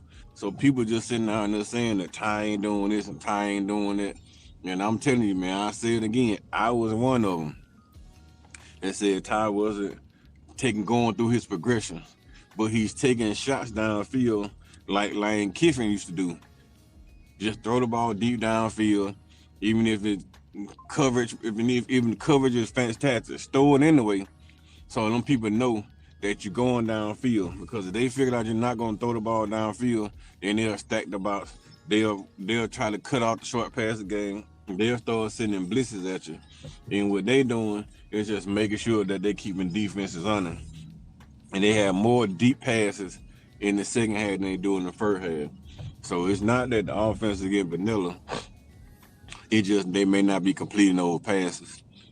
But in the fourth quarter, you look at Ty quarterback ratio from the first quarter in the fourth quarter, when it's game time, when it's money downs, he's dynamic. Like no quarterback in the nation is that dynamic in crunch situations. And it's game winning time, he's in his bag. Yeah. He's cool, calm, and collecting. Because at that point, you can't think. Now you gotta go out and win the game. So it's no more thinking. It's more just drop back, passing, and reacting. Do what you have to do to get the win, and that's what he's doing. But the second and third quarter, he'll get a lead, and then they do a little bit too much thinking, a little too much overreacting. But his efficiency rate is the same. Like when you start talking about quarterback efficiency rate on the first quarter, second quarter, third quarter, fourth quarter, the efficiency rate is damn near exactly the same at 70-some%. You can't beat that, man. Right. When you start talking Heisman Trophy numbers, when you start talking the number one quarterback in college football numbers, his efficiency rate is solid from the first quarter to the fourth quarter. It don't take a dip. It goes up a little bit in the first quarter, then it kind of get a little dip in the second quarter, and it goes up the third, and then it goes up even the fourth quarter. The kid is phenomenal, and I can't lie, man. He proved me wrong. I knew he was gonna be good. I just didn't think that he would really be this good. I said before the season started, if Ty Simpson plays up to the caliber that we hold him to, he'll be a Heisman Trophy winner. Bama had an opportunity to win the national championship. I did say that. I watched him in practice a couple times, and I was like, if that kid there plays the way he played in practice, Bama unbeatable. And I also said it don't matter who Bama rolls out that quarterback. That quarterback room is so talented, arm-wise. Arm talent is outstanding. I just don't know if Austin Mack and Keon Russell will have been able to handle that pressure coming from Georgia, that pressure that came from Florida State, that pressure that came from Tennessee, some of that Vandy pressure, that pressure that came last week in South Carolina. I don't know if those two guys at this point in the season would have been able to handle that pressure. But I saw Ty Simpson do it. I looked that kid in the face on that TV, blew up his posture on the TV. I'm like, I just blew it up just to see what his facial expression was. Third quarter, and he was a little spooked. I'm not gonna say it, no lie. He was a little spooked in the third quarter. I would have been too, because my right tackle couldn't block Dylan Stewart. Then everybody was trying to double team Dylan Stewart or overcompensate with Stewart. He would do a twist and come back inside on Parker Brailsford. Parker Brailsford was already beat by the defensive tackle, and Dylan Stewart would be running straight down the lane, coming at you as a head-on collision, and you can see Ty's eyes get big when he saw it. But that's just part of the game. You got a kid coming unblocked at you, full speed ahead. Yeah, you get a little spook. Fourth quarter, all that went out the window. When Bama got behind, all you saw was that Jalen Hurts, Alabama quarterback. Like you saw Tua locking in the first quarter. You saw Jalen Hurts locking in the fourth quarter. You saw Ty Simpson locking in the fourth quarter, and he just blocked out everything around him. And that kid went to work. Thank God that we got him at quarterback, man, because that's something right there that you just cannot get. You can't find that in anybody. Miami has Carson Beck. Carson Beck give you 1 through 3. Fourth quarter in a tight game, Carson Beck can give you 4 or 5 picks. You saw that. You saw that in Oregon, right? Oregon in a tight game against Indiana. Dante Moore did not show up. Heisman Trophy favorite didn't show up against Indiana. Right? Yeah. Gary Nussmeier coming in the season as the number 1 quarterback in college football. What a quarterback from Clemson was too, I think. Klubnik, yeah. Hadn't showed up. Clayton Klubnik was the number 2 quarterback. Hadn't showed up this year. Ty wasn't even considered. Not even in the top 10. Ty wasn't even considered. Was not even seen. Best quarterback in football. Yeah, I'll tell you that. I'm saying that right now. As the way he playing right now, he the best quarterback in college football. And I was wrong when I said that he would probably be mid-level. I was wrong. He top tier. He top tier. But I just saying, I knew he had the talent from practice. I just didn't see that with the schedule we had, and we would be able to go out there and drop dimes the way we dropping dimes. But this kid here, I knew he had it in practice. He got better. After that Florida State loss, man, Florida State scared him to death. He looked like he wasn't ready for college football. He came back out of that Florida State loss, and that kid been unbelievable. So kudos to you, Ty Simpson-Burnham. You got yourself one kid. So don't think I'm a killing. Never gonna talk bad about the kid. I was a firm believer that he could be good in practice. At the Florida State game, he kind of put me on the back burner, had me shaking. But he proved me that he is the guy, like we all thought he was gonna be. As long as he keep playing the way he's playing, he'll be in New York. Right. The second week in December, with an opportunity to host that trophy. Yep. You Hey, gotta Coach. keep on playing well. Yes, sir. Hey, Coach Carl, did that remind you of something, that drive against South Carolina? Do that drive remind you of H.A. McCarron marched the Tide in the LSU game and won the game for us? Hey man, it gives you some resemblance of that drive, but that drive right there remind me of Georgia,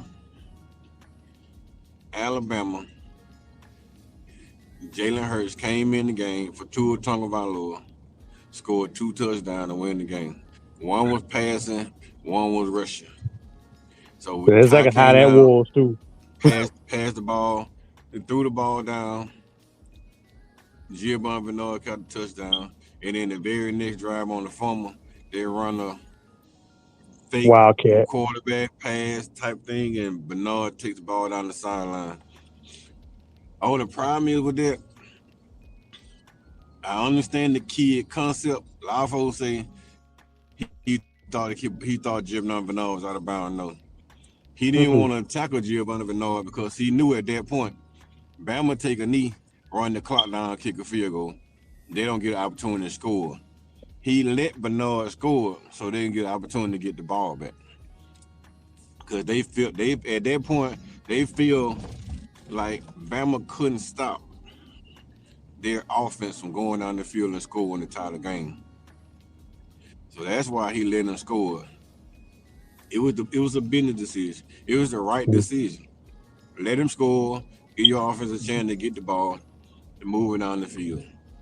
They figured Alabama would have played that prevent defense, and what they did, but they played prevent defense with 4 defensive linemen instead of 3. So the Norris still didn't have a whole lot of time to throw the ball. Right. So they did not go for the three front. Yeah, they went for 4. No, you didn't They do a went with the 3-man 4 front. instead of the 3. Yeah, They they did a went 4-man front. Yeah, that's what they should have been doing. And I'm gonna tell you this, and you can tell going down the stretch, in my opinion, you can tell going down the stretch that South Carolina was beginning that hot that they were on, it was beginning to cool down offensively. And when Bama sort of locked in defensively, and when Deontay Lawson came up with that strip, and South Carolina, I'm gonna say this, they were tight. They were tight. Alabama was just getting started, that in a kind of sort of way, and so it was just one of those things. And then so it goes back to what the coach said at that last play when Bernard scored and everything. Then he backed off and blah blah blah blah blah. But the other part of that is nobody's bringing this part up. I'll bring it up. When Bama kicked that ball back off, shout out to the special team because they pinned them back there. Bama pinned them back there, and then the defense kicked in. So shout out to the special teams on that very next series. And when Harvard got that ball, they blasted him. He wasn't going nowhere as far as he went. I think that Orange was Yeah. Reese that hit that mall too. Yeah, but Reese hit that. you Real. want to know what the problem is with that? The Talk problem to is us. with that Piano Man. Nick What's Hall that? made a bad choice. He made a Didn't Come he bad though? again? choice. He should let that ball when the end zone or call a fair catch. Yep. Yeah, that was exactly what he should have done. He But should have took a knee. he had it like this. Bama can't stop us on offense. Cause last 2 drives, we went straight down the field and punched it in on them. They ain't stopping this offense. They got too cocky. And they got overconfident. And that's when Lawson got an opportunity to strip the ball from the north. So it was just overconfident and over cocky. Once you do things like that, and then you get a little goddamn cocky going on, that shit happens. It happens in the Pee Wee League. It happens in high school, college, NFL every single year. You can't get overconfident in a football game. You play the next snap. Mm-hmm. You may know you can beat somebody. Just play the next snap. LSU went in the halftime to lead over Texas A&M. They was celebrating.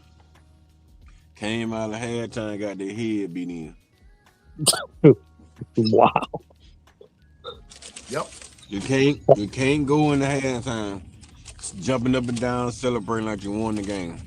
Because Mm-mm. once you walk in that room and you feel like you already won the game, you coming out with less effort. I told my kids when I was coaching defense and at the other school, every time we went in the locker room, if we had a lead, we down 12 points. Nah, coach, we got a lead. Oh no, we down 12. Why you say we Right. down 12? Because if I tell you go in the locker room, you got the lead, you're gonna come out laugh and joke and celebrate. You go down 12, you're gonna become out that son bitch mad, ready to fight. I want you mad as hell, ready to fight. So when you come out in the locker room, be ready to tear somebody's ass up.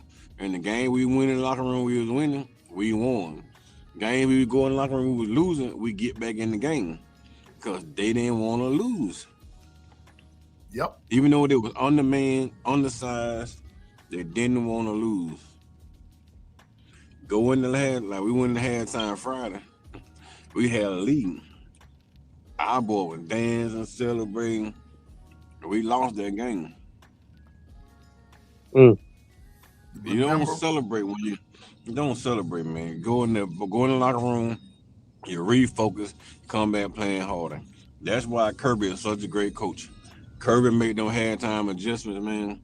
And 9 times out of 10, that sucker wins them all. Except for Bama. It's basically, to me, it's 2 games. The first half is like 1 game. The second half is the second game.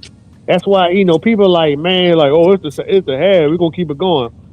Me and my little cousin used to say we were growing up, second half is game time. The first half is just like we filling each other out. Yeah. It's just like we filling each other out. The first 2 quarters, we just filling each other out. Okay, he got this problem. He got that problem. We can do this one. We can do that. Then now we know what to do. Halftime, okay, we see what they got. Second half, it's game time. Now the game really begins. And now we're finna punch him in the mouth. That's how it's supposed to be. We don't dance too early. Like you said, yeah, we gotta make adjustments. Yeah, we gotta make adjustments. And it's the second half, it's game time. Now it's time to put this game away. Piano Man. Go ahead, coach. Piano Man, what did I say in our group chat Saturday? When everybody was mad, everybody was saying that, we're gonna go ahead and call this a loss. What did I say in the chat? It's game time. Don't right? do it. Second cap coming. It's not over. I said it's game not time. over. That's it. It's game time. As soon What he said. as soon as you get down, it's game time. Cause now it's time to prove whether you a man or a little boy. Are you gonna stand up and go to work, or you can go in the room and cry? That's it. I'm gonna tell you this. In crunch time, go ahead. I'm gonna say this, and I don't talk about those those private chats too much because it be some stuff said in there sometimes. It be killing me. But Coach Carl did say Saturday is game time. The moment when the challenge really started for Bama, that's when he said it's game time. Now, me personally, I was ticked off, but I was ticked off. We all, Why? they all, we all were. I was ticked off. We all was on that boat. The Florida State thing all over again. That's all I was saying. I had that flashback thing. Golly. And I was talking to one of the I was talking to one of the chat members that my problem with it all is you done come through Georgia, you've come through Vandy, you've come through Missouri, only to come to South Carolina, who's unranked, and here we go. But I had to think about it for a minute. This team is actually good. South Carolina is actually good. Keith was just saying it was, and Coach said it, gut check game time. It was time to check who you are. Who are you in this whole particular scenario? And we came out on the winning side. But I'm telling you though. You want to know why I said that, Piano Man? You want to know why I said that? Why is that? Because in the Florida State game, it was when it came crunch time, Florida State, they laid down. Yep. South Carolina punched them in the mouth, third quarter, fourth quarter. They laid down the third quarter, fourth quarter they came out swinging. That is again that's a sign now of growth and maturity in that team.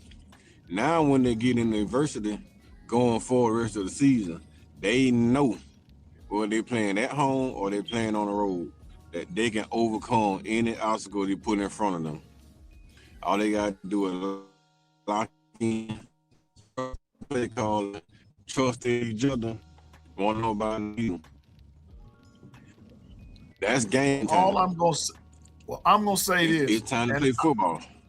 Right. Now, Twister, the only thing that I'm gonna say for what you said about the two halves, I guess I can just say that we weren't taught like that. We were taught you come out firing on all cylinders from the word go. And I can remember being up many games, 40-0 at halftime. And that's not to say that our competition was less or anything, because that's not what the case was. The case is that we wanted to take advantage of the situation before the situation took advantage of us. Because there were some games like that, but we came out knocking folks in the mouth in front of Jump Street. That's what we did.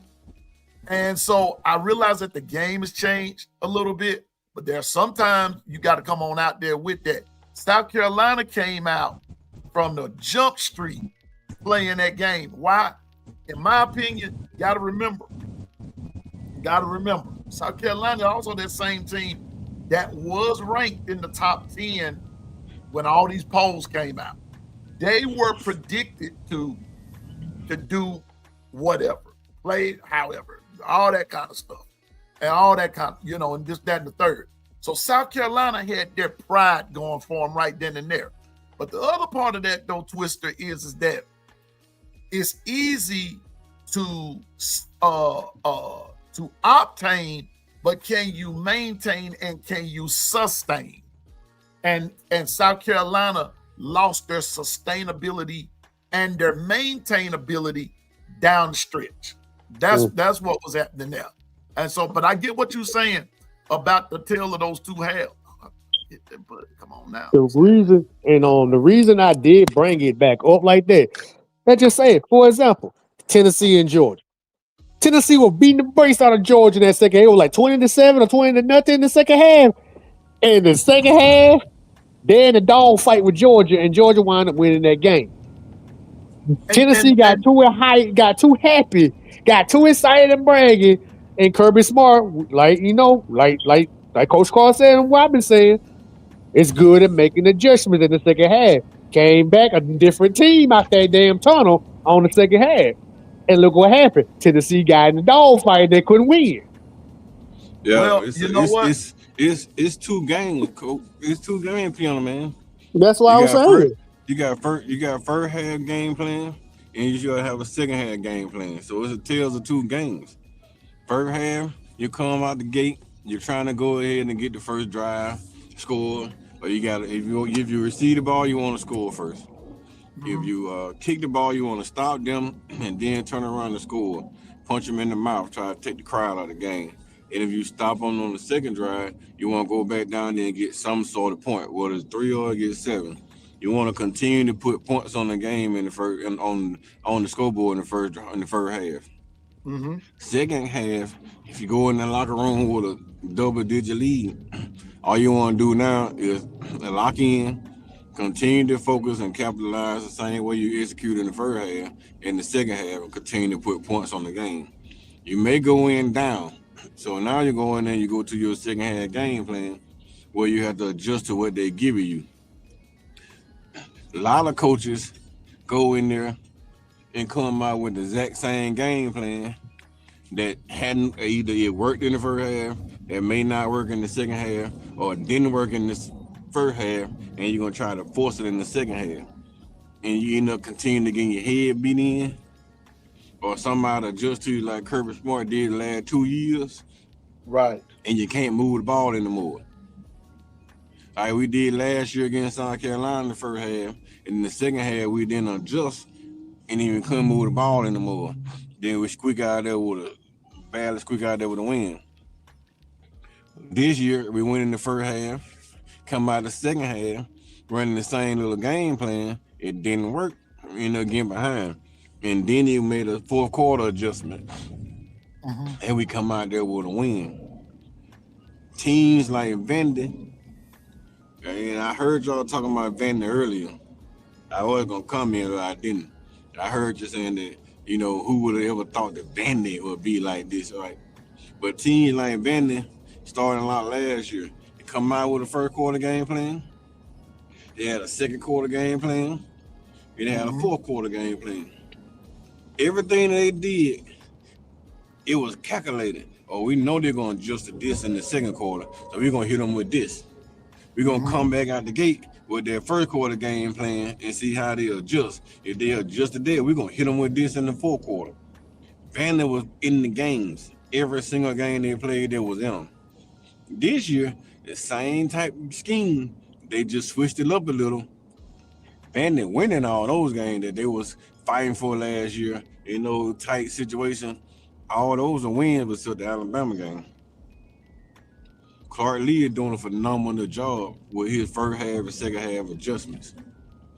He calculating on a Kirby Smart level. Like the dude is really locked in. The dude smart as hell. He know football. And you talk about a guy in Vandy. A guy in Vandy that's communicating football on a Kirby Smart level. And I'm not saying that he's a Kirby Smart type of coach. I'm just saying that on game adjustment, in live game adjustments, he's thinking on the lines of Kirby Smart, making an adjustment like Kirby Smart in Vandy. Well, see, that's what I meant. Now when I say that, coach, I'm just gonna say, I'm 63 years old. Let's go back 40 years. No. I go back 50 years. Who was Vanderbilt? Who was Vanderbilt 50 years ago? Nobody. Nobody. So. There was an easy win. That was an easy win. That's what I'm talking about. See, when I make a statement that I'm making, I'm looking at it from the longevity of things, because I can remember when Vanderbilt won no football games. I go back that far. When Vandy and Bama played, I got to get ready to get out of here because Coach, I forgot to tell you, I don't know if you heard it, but bro, 4 classes, bro. 4 classes. 3 of them, one my law enforcement, the other 2 are my upper electives, and then my capstone. And your brother gonna be joining you. So I got to get I ready to get out heard here. that. Congratulations, bro. Congratulations. Yeah. My advisor's calling me in just a few minutes, but I want to share. That's why I want you to be on, so I can share that with you. That I finally got it all in, down to my last 4, bro. 20 more apprentices, and I'm in there. So Congratulations, big dog. In I appreciate advance. it. I appreciate it. Criminal justice major, piano man. But Yes, sir. 50 years ago, bro, nobody took Vanderbilt seriously. But it goes to show you that they kept plugging. They didn't, people laughed at it. But look at where they are today. That's all I mean when I say that. So they're coming in with this philosophy, because back in the gap, it wasn't nothing for nobody to beat them, ran up 40 points in the first half on Vanderbilt, and then whipped them like 60-0, 66 to nothing. The documentation is there, but now that Vanderbilt is long gone. That Vanderbilt doesn't even exist anymore. And It's so a new they're era. playing. So, just saying. It's a new era of football, and Vandy It's a is new one era of of the football. Vandy is a football power this year. So it is what it is. So to all, and I'm gonna say this about Ty Simpson. I never said that I didn't want him. Matter of fact, 401k crew will tell you, I asked for him even when they were even when Bryce Young left.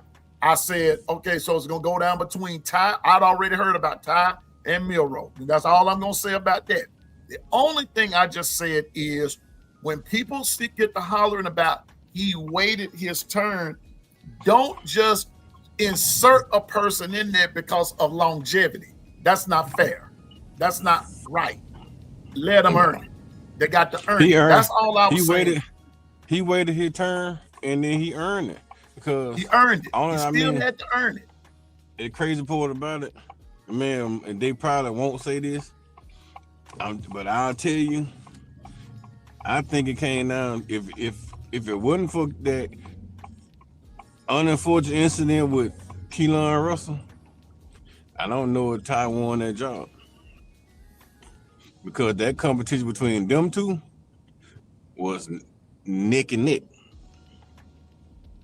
I'm talking about it was pins and needles type. You sit there, you walk the line in practice. Every time you saw him, you saw Keelan Russell. They were side by side. They was taking first team snaps together. Austin Matt was like second or third place, man. And then that incident happened, and then Keelan dropped off. So you never know, like where this team would have been if that incident hadn't happened. That incident happened, but that competition made Ty who Ty is right now. Exactly. And he said that too. He Ty had even to said fight. that. He had to it fight made for him that fight. job. He had to fight He for had to it. fight for that job. And when he won that job, because his mental capacity to handle that pressure was better than the freshman. So, and when the freshman fell off, Austin Matt came and started pushing Ty even harder. So that quarterback room right there, man. If like I said before the season started, that thing there, man, it don't matter. Whoever they roll out, gonna produce. It don't matter right now. If they can just say, well, Ty, you gonna take the week off, and we're gonna start Austin Mack and LSU. Guess what's gonna happen? You're gonna see Austin Mack, and you're gonna think Austin Mack with Ty Simpson. It's deep in that quarterback room, man. It's deep in there. So we are sitting, Coach. We sitting in a good spot, man. Yes, sir. We're sitting in a good spot, and I'm gonna say this and get ready to get out of here.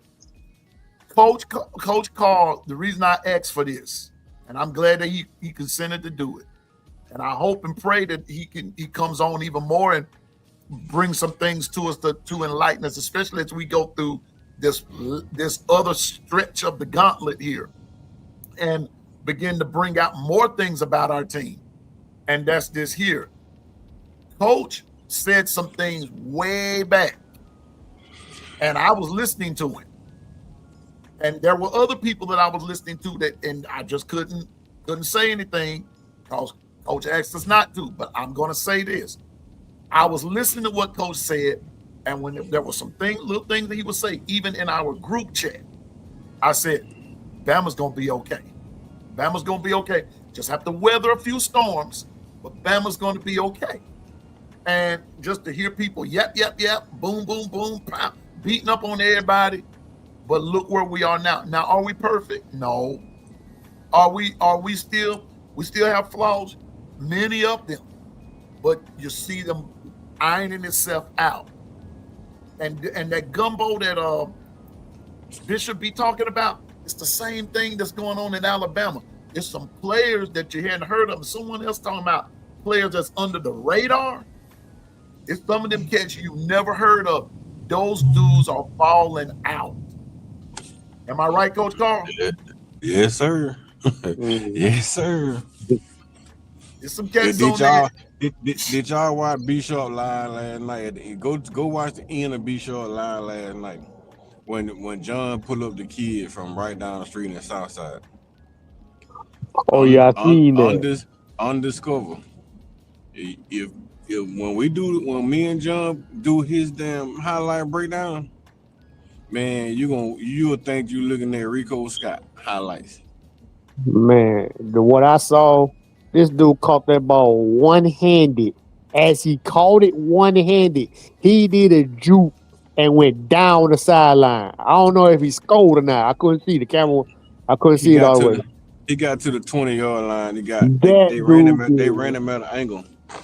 He did it in one motion. Caught it with one hand, juked out the way. Dude came, caught the ball one hand, juked, made him miss and took off.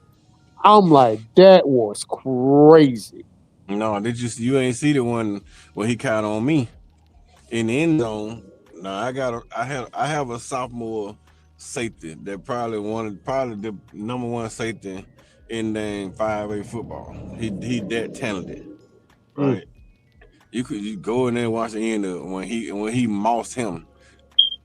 Quarterback threw it up deep corner. He one-handed it in the back of the end zone. Wow. On top of my guy. Dang.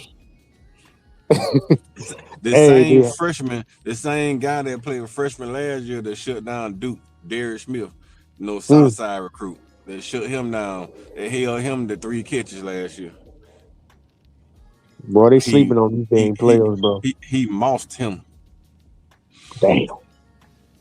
Yep. Y'all keep looking at old EJ Caldwell, what he doing down there in Jackson? Oh yeah, EJ Correll. Well, man, you don't have to look at EJ. I mean, the whole world know who he is. We trying to shine a light on guys that don't nobody know.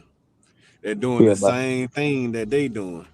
Yeah. Like Jackson got a 4.5 star quarterback, but that 8th grader right down the street here is number 1 quarterback in the state of Alabama, passing yard touchdown wise, quarterback completion percentage. This kid got 78% completion. He an 8th grader with 30 plus touchdowns and 3,000 plus yards. God dang! And what A school he is? He in 8th grade. He go to Tipton Middle School. He an 8th grader. Tempted. That sounds very familiar. And he playing high school football at Southside High School. The kid got over 3,000 yard passing, over 30 touchdowns, and only 6 interceptions. Man, and 4 of the interceptions came against me.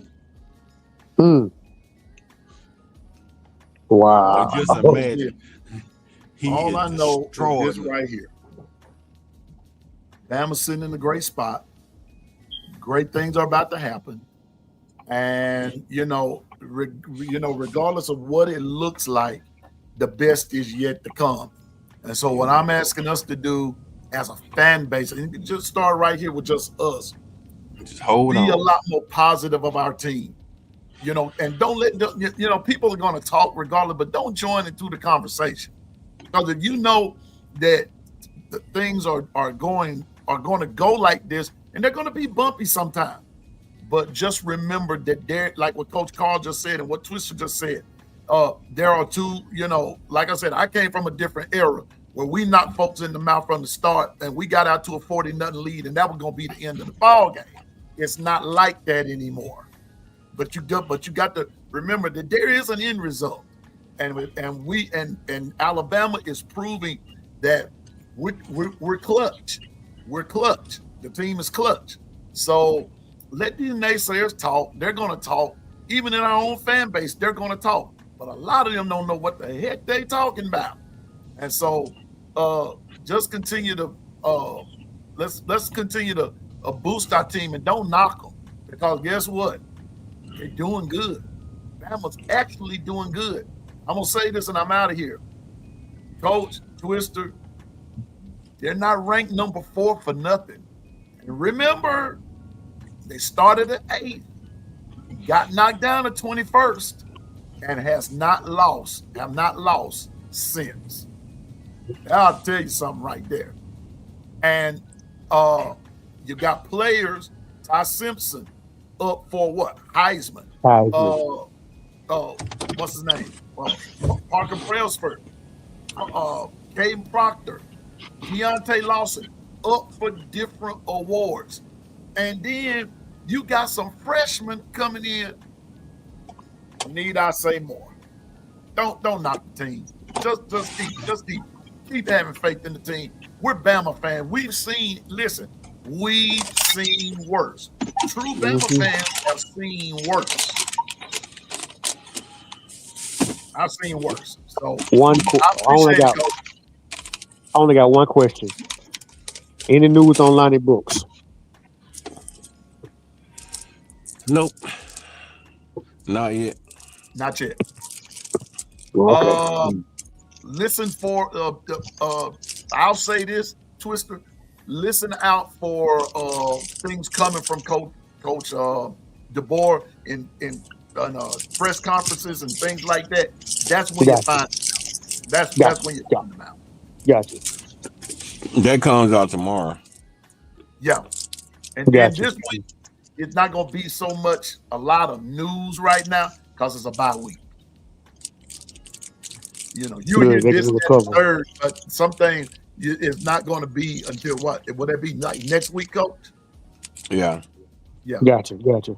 Yeah, they need a rest. They need the well-deserved rest. So, but like what Dwight said, and someone else, I think it was Jeff, Keith, one of y'all made the statement, and sit back and watch the dumpster fire and the destruction this weekend. Because trust me, it's gonna be in the words of some of the old horror movies, some heads gonna roll this weekend. Trust me, it's coming. It's coming. So Bama can sit back, take that rest, get healed up, get your mental right, and all that kind of stuff, because we're gonna need it. Because I'm gonna tell you now, I'm with you, keep carnage. It's gonna be some carnage this weekend, bro. I'm gonna be sitting there watching, saying, "Wow," So anyway, but y'all got to get off of here. Talk to my advisor and everything. I'll let y'all know how it goes, and Lord willing, I'll see y'all tomorrow. And tomorrow, Coach, if you can come back, bro, we're gonna talk about. I'm gonna text you and tell you what I want to talk about. Something that if Jonathan can come on, I want to talk about something, and I'll text you, tell you about it and everything, and see what we can come up with. But I thank you, Coach, as always, for coming. My big brother, Coach Carl, my brother in the criminal justice struggle as well, not just the sports struggle, football struggle, but in the criminal justice struggle. And Coach, I'm probably gonna need some of that, some of them notes you got, bro. And because my next class, I'm gonna tell you right now, I'm dealing with law enforcement, and so we'll talk about that. But anyway, but for those of you that's not criminal justice majors, it might be boring what me and Coach be talking about, but trust me, when you start studying it and going off and doing research, that stuff is exciting. It's like, wow, you didn't even know this stuff even existed. Maybe one day this week before Friday or whatever, we can talk about criminal justice, and maybe to our young people in different little avenues that leads into criminal justice work. And it's real exciting out there. But I thank you, Coach, for being an example for me, and for befriending me. You and I want to say Ty Hayes or somebody else that's criminal justice. Oh, Kangaroo Black, Kangaroo KB. Black. Yes, he has his degree in criminal justice. He sure does. So some of you guys that are Bama content creators are also criminal justice majors. See, so you won't go to jail with us, folks, but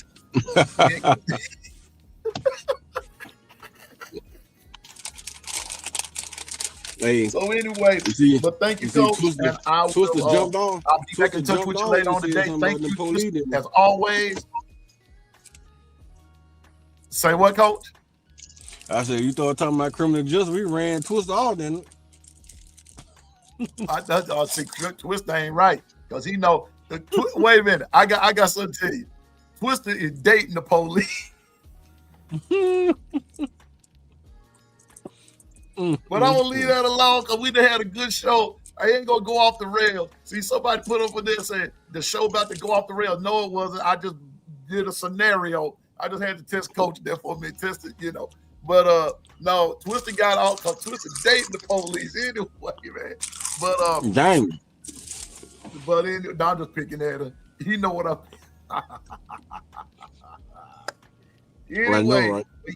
y'all have a great day, and as always, shout out to everybody. Stay focused, drive, and go forward in the name of the Lord. And always remember, you can do all things through Christ that gives you strength. I promise you that you can. And with that being said, I'm no expert. I just know what I'm talking about. And so I may not see you today or tomorrow personally, but the Lord willing, on November the 22nd, I'm going to see you at the Alabama Eastern Illinois game there in T-Town, and we can get together. We're gonna have a time. We're gonna find somewhere to go eat, either before the game, probably before the game, because afterwards, Coach Carr, after a game in T-Town, it gets crazy in Tuscaloosa trying to find somewhere to go eat. And so we might can go get something to eat then. And even if you're not gonna be at the game, if you can just be in town, come meet Piano Man, and we'll set up a place and we'll go eat and break bread and have a good conversation. And then those of us that's going to the game, let's go and everything. But see you on the 22nd, but not if I don't see you then, I'll see you in the long run. Okay, so with that being said, Coach Carl, forget them trees, forget them hedges. Shout out to all my brothers out there that's in the struggle. Be sharp, my brother, and all that good stuff. And Coach Sean, Coach Carl, Coach Carl. Hey, Jonathan Lewis, all them got DSGB84, Bobby Sprinkle, all the rest of y'all, LaQuasia, everybody. Hey, Jant 716, y'all know who you are. Y'all my peeps, especially to them cats over there, Tide 100.9, especially that doggone Ryan Fowler, doing the doggone thing for 25 years.